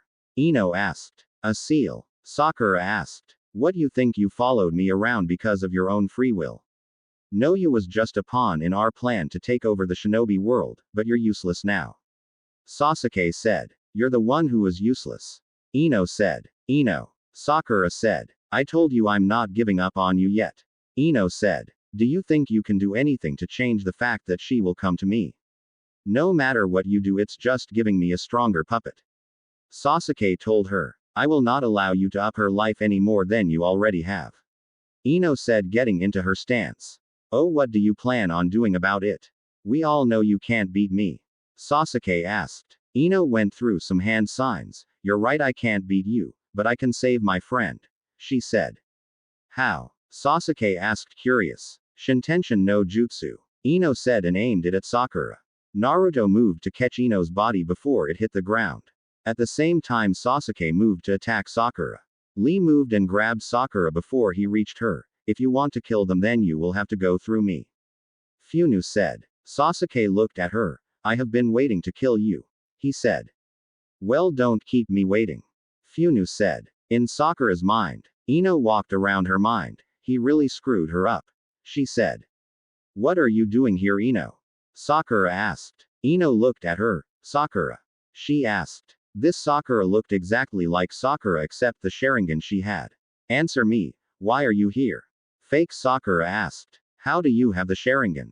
Ino asked. My Sasuke-kun is waiting for me. Now hurry up and get out of my head so I can go to him. Fake Sakura said. Ino looked around. What happened to the real Sakura? She asked. She is no longer in charge. I can't kill her because it would kill myself too bad. I would be so much powerful without her slowing me down. Fake Sakura said. Well, I'm here to save my friend. If I have to go through you, then I will. Ino said. I have been waiting to test my power on someone worthy. You will be my first victim. Fake Sakura said. Ino, help. Was heard. Sakura, where are you? Ino called back. Quiet, you pest. This is my body now, so get used to being in that cage. Fake Sakura said. Ino ran past her further into her mind to find the real Sakura. In Demon Country. Funu-chan want me to kill him? Naruto asked as he sat Ino next to a boulder. No, I'll handle him. Funu said. Sasuke vanished and a bolt of lighting came down where Funu was. She flipped back and quickly found his chakra with her Sharingan. She grabbed her twin swords and vanished, kicking Sasuke in the face. He flipped from the impact and sent a snake at her. Funu used her arm to block the snake before it could reach her face. Pathetic, I expected better. Sasuke said as he stood up. This is nothing. I'm just getting started. Funu said. Oh, but you're already beat. Sasuke said. What makes you so confident? Funu asked. Because I only use poisonous snakes, it should start affecting you now. Sasuke said. Funu coughed up blood as he said that. Funu. Suture yelled. Funu dropped to one knee. No, stay back. She barely got out. Funu, let us help you. Tenten yelled. Maybe next time. Funu said as she coughed up more blood. Uchiha, you're poisoned. I need to get it out of you now. Hinata stated. What, this is just a minor thing. Funu said, struggling to get up. Funu, stop. Naruto yelled. No. Funu responded as her Sharingan started to change. She vanished in her time-space jutsu and appeared in front of a shocked Sasuke. You shouldn't be able to move. He stated. I'm going to kill you. She said as she pulled her sword back. Sasuke jumped back in time for the sword to barely miss him. Funu's arm fell from the pain of the poison. Looks like you came up short. Sasuke said as he moved for her. Naruto appeared next to Funu with his staff, swinging it at Sasuke. The impact of the staff sent Sasuke flying back. My turn. He said. No, don't. Funu said, whispered as she struggled to move her arm. In Sakura's mind, Ino stopped running after the voice of Sakura until she came to a large cage. Sakura. She asked. Ino, help. Sakura said. Sakura, what happened? Ino asked. It was Sasuke. He used my love for him to create her. Sakura pointed to the other Sakura walking towards them. I can't beat her. She knows everything I do. You have to beat her. Sakura said. How do I open the gate? Ino asked. Laughter filled the area. Open it. You can't open it. The fake Sakura said. Ino turned to her with cold blue eyes. How do I open it? She demanded. Oh, scary. She taunted. The only way to open it is by killing me. But that won't happen, and after I kill you, this will be my body. She told Ino. That's all I needed to know. Ino said. Oh, you think you can beat me? I know all your moves. I know how strong you are and you're nothing compared to the power my Sasuke-kun gave me, she told Ino. You know nothing about my skills, Ino said as she reached behind her. Now since I know what I need to do to free my friend, nothing will stand in my way, she added as she pulled out a tanto. That's new. Sakura never knew you had one of those, fake Sakura said. Ino vanished and appeared in the air above fake Sakura and did a downward slash. Fake Sakura flipped back barely in time to miss the tanto, not fast enough. Ino said as lighting shot out at her opponent. You're a Raiden user, fake Sakura asked in surprise. Ino twirled her tanto. You talk a lot for someone who was going to kill me. I wonder what Sasuke will think after he finds out I killed his puppet, she asked her. Fake Sakura growled at her. Don't talk about my Sasuke-kun, she said. You know last I heard he was gay, did you know that? Ino taunted. Stop talking about my Sasuke-kun, she yelled. You know he will be dead soon. Yay, I doubt he will be enough to take on Itachi or Funu, Ino said. Fake Sakura's anger grew as Ino taunted her. I said leave him alone, she yelled again. You know Akunoichi shouldn't let her anger get the better of her or she will die, No said from behind her. What, how did you get behind me? This is my mind, I control it, fake Sakura yelled. No, now I'm in control, time to die, Ino said as she stabbed her tanto in fake Sakura's back. She fell to her knees and started to fade. As she faded, the cage that held the real Sakura started to fade with her. Ino looked at her. Before I give you control, how do you feel about Sasuke? She asked. I'm over him, Sakura said. Sakura, I'm serious. Don't make me ask you again, Ino said. Okay, I still like him, but after what he did to me, I think I can do better, Sakura said. Good. Let's get back out there, Ino said. Wait, Ino. I thought when you use your clan jutsus you receive the damage that the person you're controlling receives, Sakura asked. I do, but we have a few medics on our side who will be able to save me, Ino said, then vanished, giving Sakura control of her body. In Demon Country, Sakura opened her eyes and saw Lee holding her. Lee, she asked. Sakura-san, are you okay? He asked with concern. Yes, Ino saved me, Sakura said. Ino opened her eyes with a gasp. Help, she whispered. Hinata, you have to help Ino or she will die, Sakura yelled. Everyone looked over at Ino as blood stained the back of her shirt. Ino-chan, Naruto yelled as he ran towards her. Sasuke smirked and ran at her. Hinata stopped working on removing the poison from Funu and ran at Ino. Sasuke, being closest, reached her before Naruto and Hinata. Die, he yelled as his katana came down at her. Blood splattered everywhere. Ino, everyone yelled. Sasuke smirked. That's one down, he said. Go to hell, Sasuke, Sakura said as she coughed up blood. Sakura, Naruto asked. Sakura smiled. Ino saved me, so I had to repay her, she said. Oh well, I didn't need you anyway. You was just a pawn in my plan, Sasuke said. Sakura reached around him. I'll see you in hell, she said as she shoved a kunai into his stomach while pulling him closer to her. Naruto kicked Sasuke as Hinata caught Sakura before she fell on Ino. The ninja Sasuke came with, grabbed him and vanished. Karen, put yourself to use and heal Ino, Hinata yelled as she pulled the katana out of Sakura's stomach. On it, Karen said, running to Ino and bending next to her. She looked at the damage. Here, bite me, she said, holding her arm out to Ino. Tenten walked to Funu and continued to remove the poison that Hinata was previously doing. Hinata, Sakura said, coughing up blood. Don't talk, Hinata ordered. I can't be saved this time, I know this. Just give this to Ino when she wakes up, Sakura said as she handed her the sheath for the katana that lay next to her. Break. A week later, Sakura opened her eyes. My head, she said. You finally woke up, Ino asked. I'm not dead, Sakura asked. No, stupid. You can't feel pain when you're dead, Ino said. But I was dying, Sakura said. I figured if Ino risked dying to save you, then you must have something in you worth saving, Hinata said. Thank you, Sakura said. That don't mean I like you.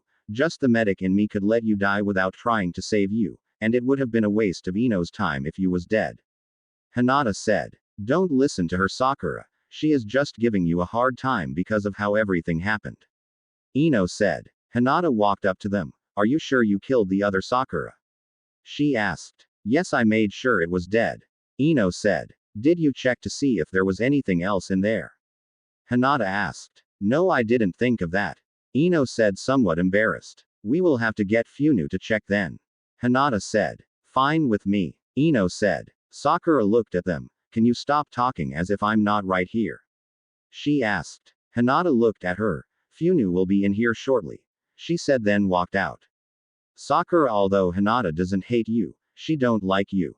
Naruto and Funu, they still hate you though. Ino told her. I figured they would. Sakura said. Sakura. How long was that other Sakura there?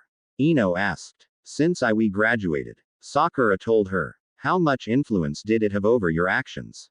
Ino asked. Sakura looked away. Not much, until recently I had it under control, she admitted. Over everything? Ino asked. Well, I think I was in control. I didn't start having problems with controlling her until after Sasuke left. Sakura said. Ino looked at her. No, Sasuke-kun? She asked. No, I'm finally over him for good. Sakura said. Good. Now let's get this over.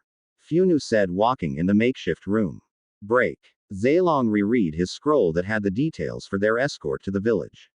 He stuffed it into his pocket and walked out his office. Doggo, get ready, we are leaving. He said. Now, I don't have all the research I need to make this mission a success. Doggo said. We are going to Konoha. You can watch the target there and figure out their daily patterns and the best time to get them. Zalong said. Break. Kushina sat at her desk watching as her grandkids plus Anabi wrestled around her office. She looked to the side and saw Mari sitting on the couch with her stuffed snake. What's wrong, Mari? She asked. I miss Daddy. The 2-year-old said. He will be back soon. Kushina said. The door opened and the team Ino was leading stopped and looked in the office. In the middle of the floor, all the kids except Mari was tangled together while hitting the nearest kid to their hands. Kushina looked at them. Welcome back. She said. Daddy. Mari yelled as she ran over to Naruto. Mari, why are you not playing with the others? Naruto asked as he picked her up. Hi, Daddy. The others yelled while still playing. Hi, Mommy. Anabi yelled to Funu. Well, let's get this report over so you all can leave, it's too crowded in here. Kushina said. Ino gave her a full detail of the entire mission and why it failed, so with Oto and Akatsuki attacking Demon Country, we was forced to abort the mission. She finished. Kushina nodded. So what about the demon that was buried there? She asked. We collapsed the entrance under the mountain. Ino said. Good. And Sakura is no longer under the influence of Sasuke? Kushina asked. No. Funu checked herself to make sure. Ino said. Good. She, and what will you do?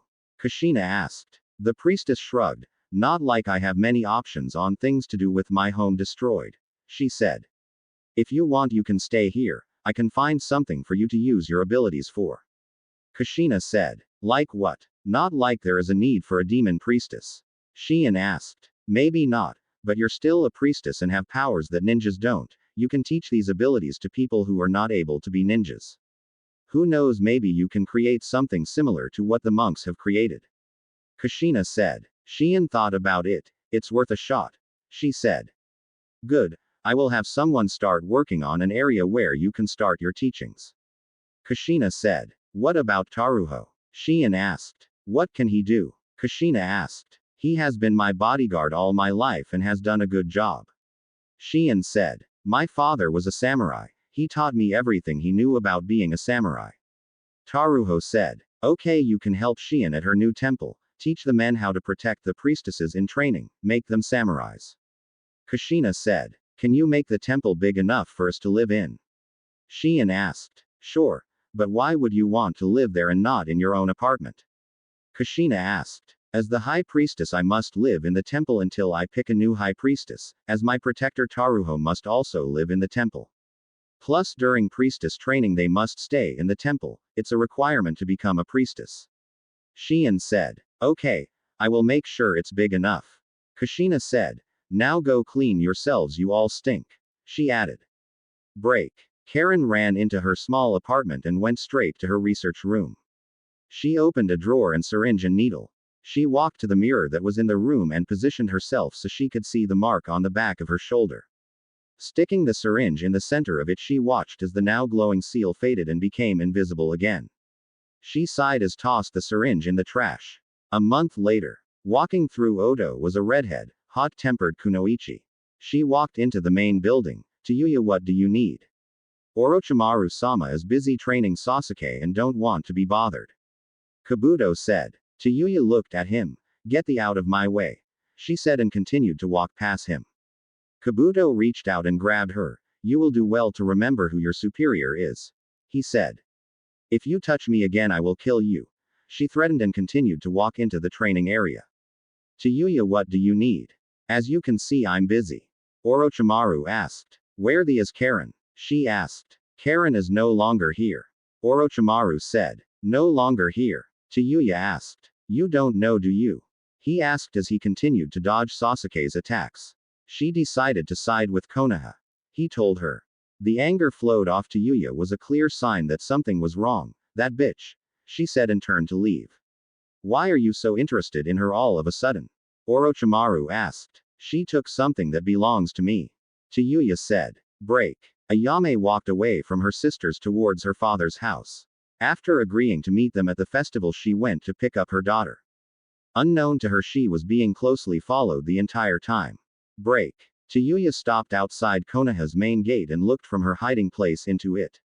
After getting a good idea of how security was, she walked up to the gate pretending to be a visitor. It was times like this that she was glad she didn't own an Odo Hitai. Once inside, she quickly made her way to a nearby clothes store. Can I help you? The lady asked. I need new clothes, Tayuya said. The lady looked over her. Yes, you do, she whispered. What was that? Tayuya asked. Nothing. Follow me, the lady said.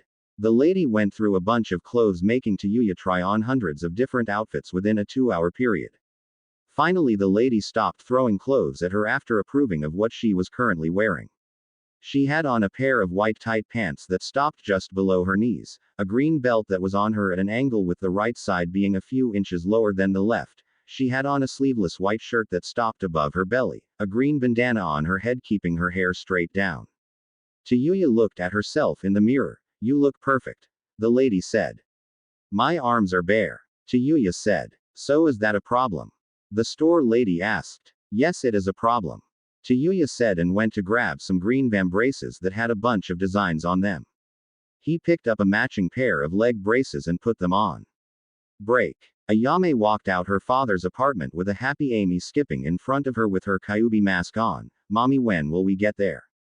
Amy asked. We will be at the festival soon, Ayame said. Will Daddy be there? Amy asked. Yes, he will. It's his birthday, Ayame said. Will Mari be there? Amy asked. Yes, she will be there. So will the rest of your sisters and brothers, Ayame answered. Will Ganma be there? Amy asked. Yes, Amy, everyone will be there, Ayame said. Yay. Amy cheered as she ran in circles.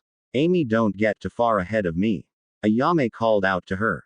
2 figures came out. Ayame, you and your daughter are coming with us, one said. Who are you? Ayame asked as she quickly ran and grabbed her daughter and shielded her with her own body. I'm Zailong and this is Doggo. If you come quietly, then no one will be hurt, Zailong said as he pointed to Doggo who was behind them. What do you want with me? Ayame asked. Who said we want you? Zailong asked. You're not getting my daughter, Ayame said. What makes you think you can stop us? Zailong asked. Ayame looked between the two before she picked up Amy and ran as fast as she could. As she ran, she screamed out for help.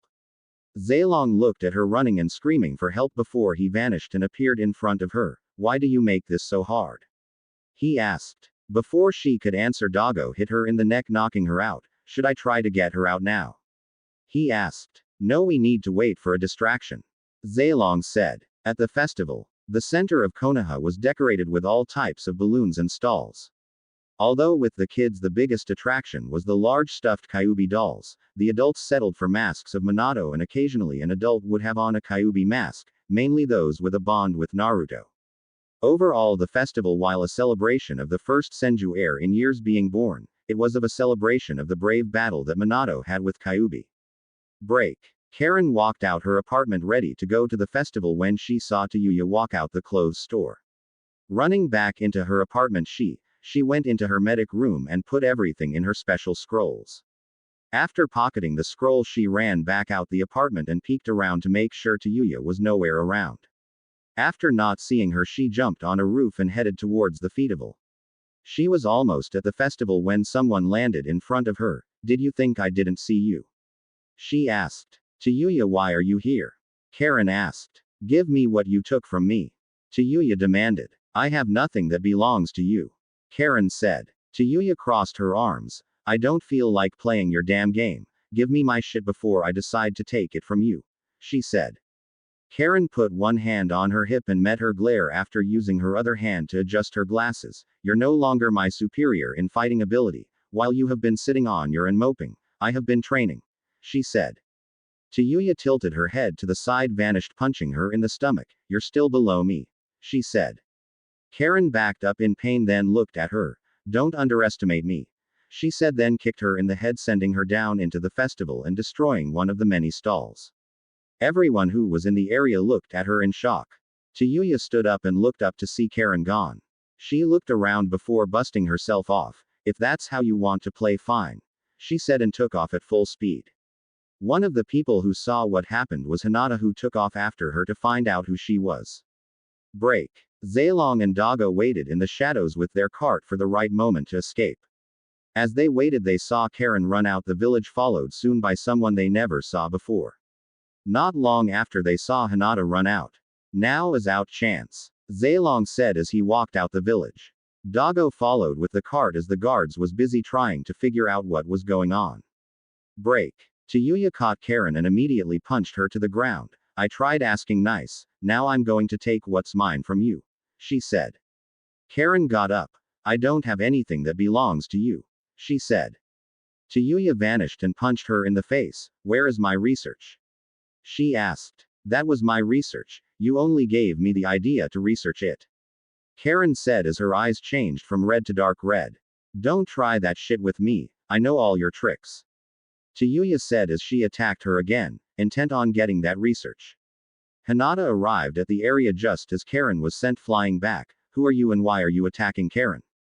she demanded. "Stay the out of this," Tayuya said. Hinata stood in front of Karen. "Answer me," she demanded.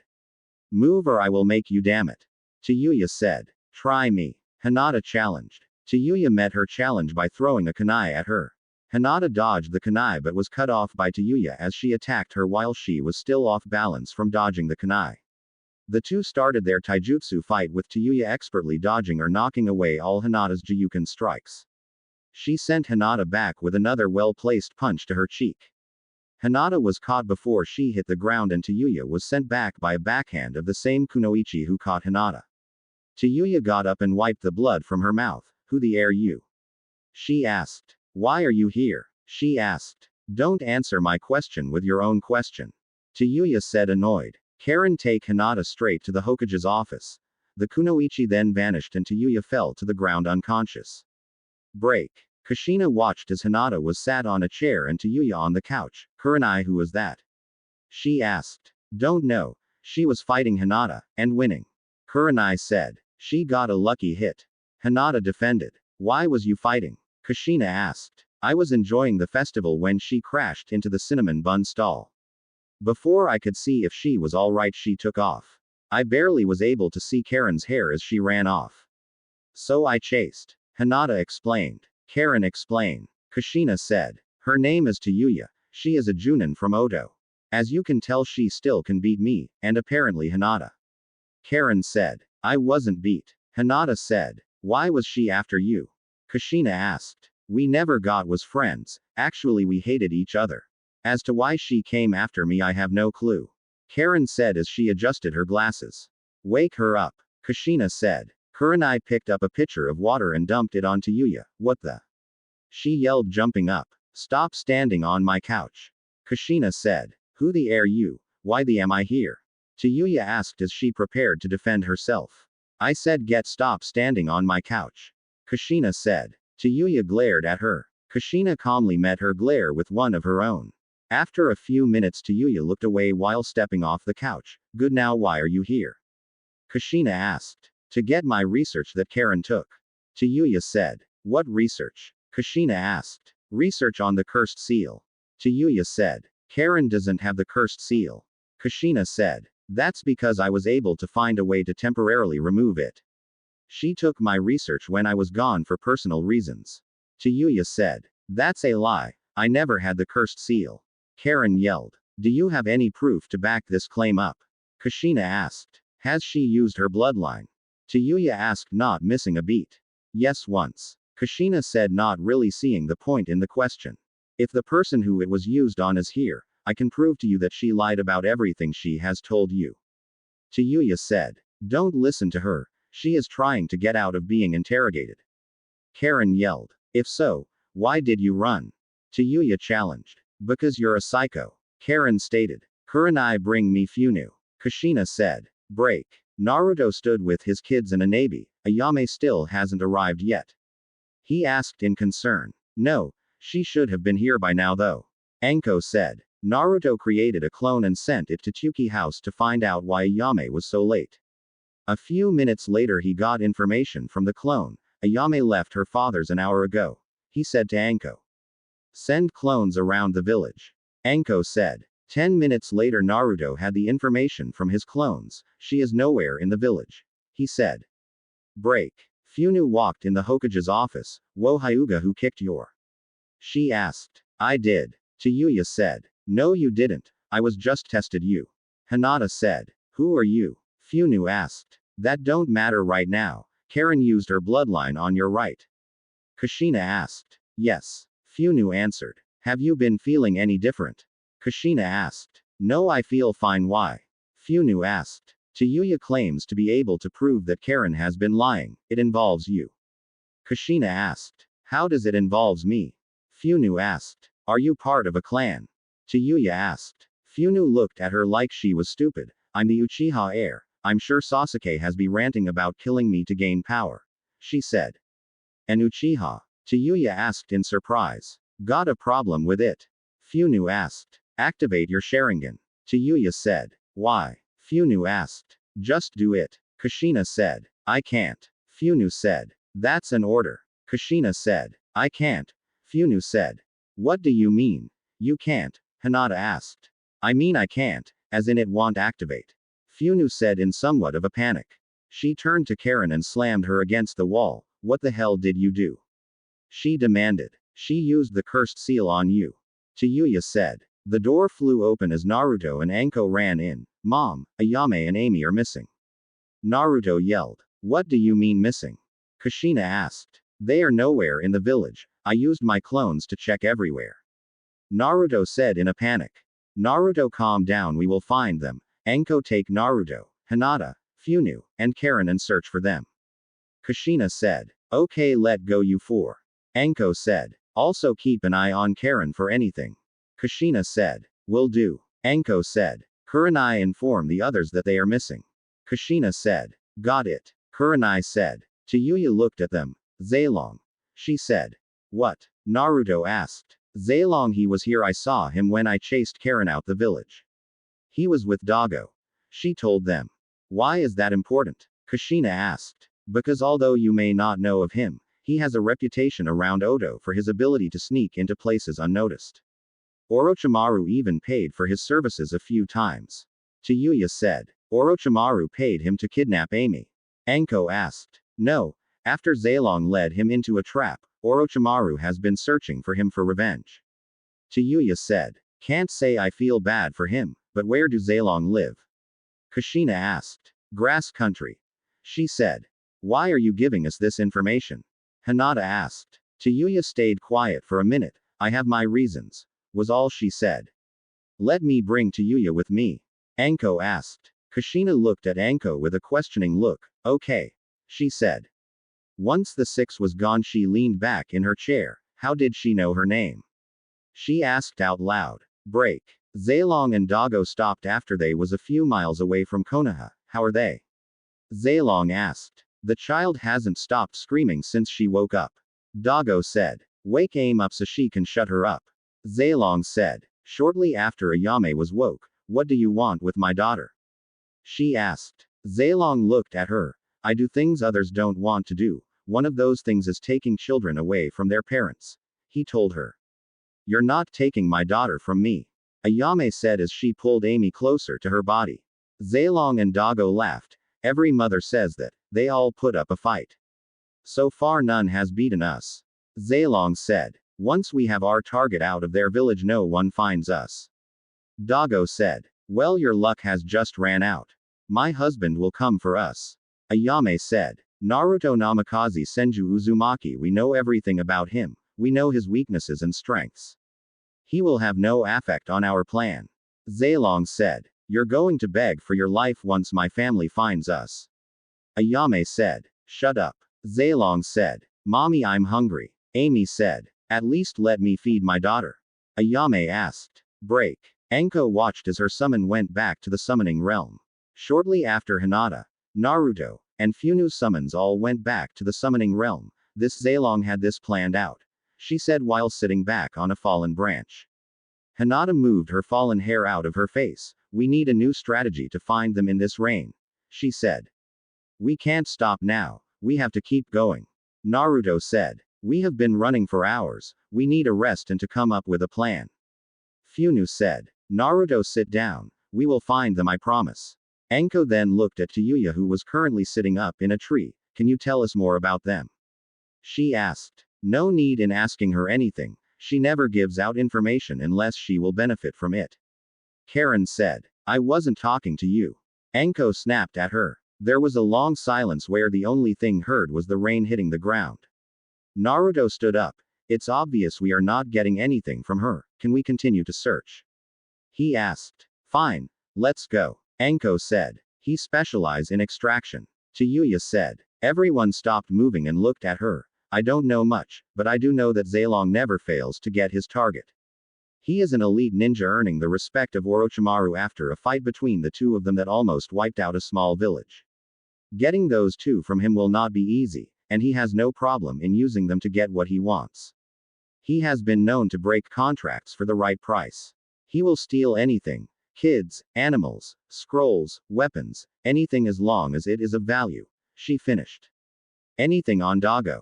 Enko asked. He is a censor. Fighting-wise he isn't a problem. Tayuya said. You're holding something back. Enko said. I told you everything I know. Tayuya said. Tayuya, please tell us everything you know. Anything you know will help me save my niece. Enko said. Tayuya sighed. Should I tell them or will you? She asked. What are you talking about? Enko asked. She is trying to play some mind game.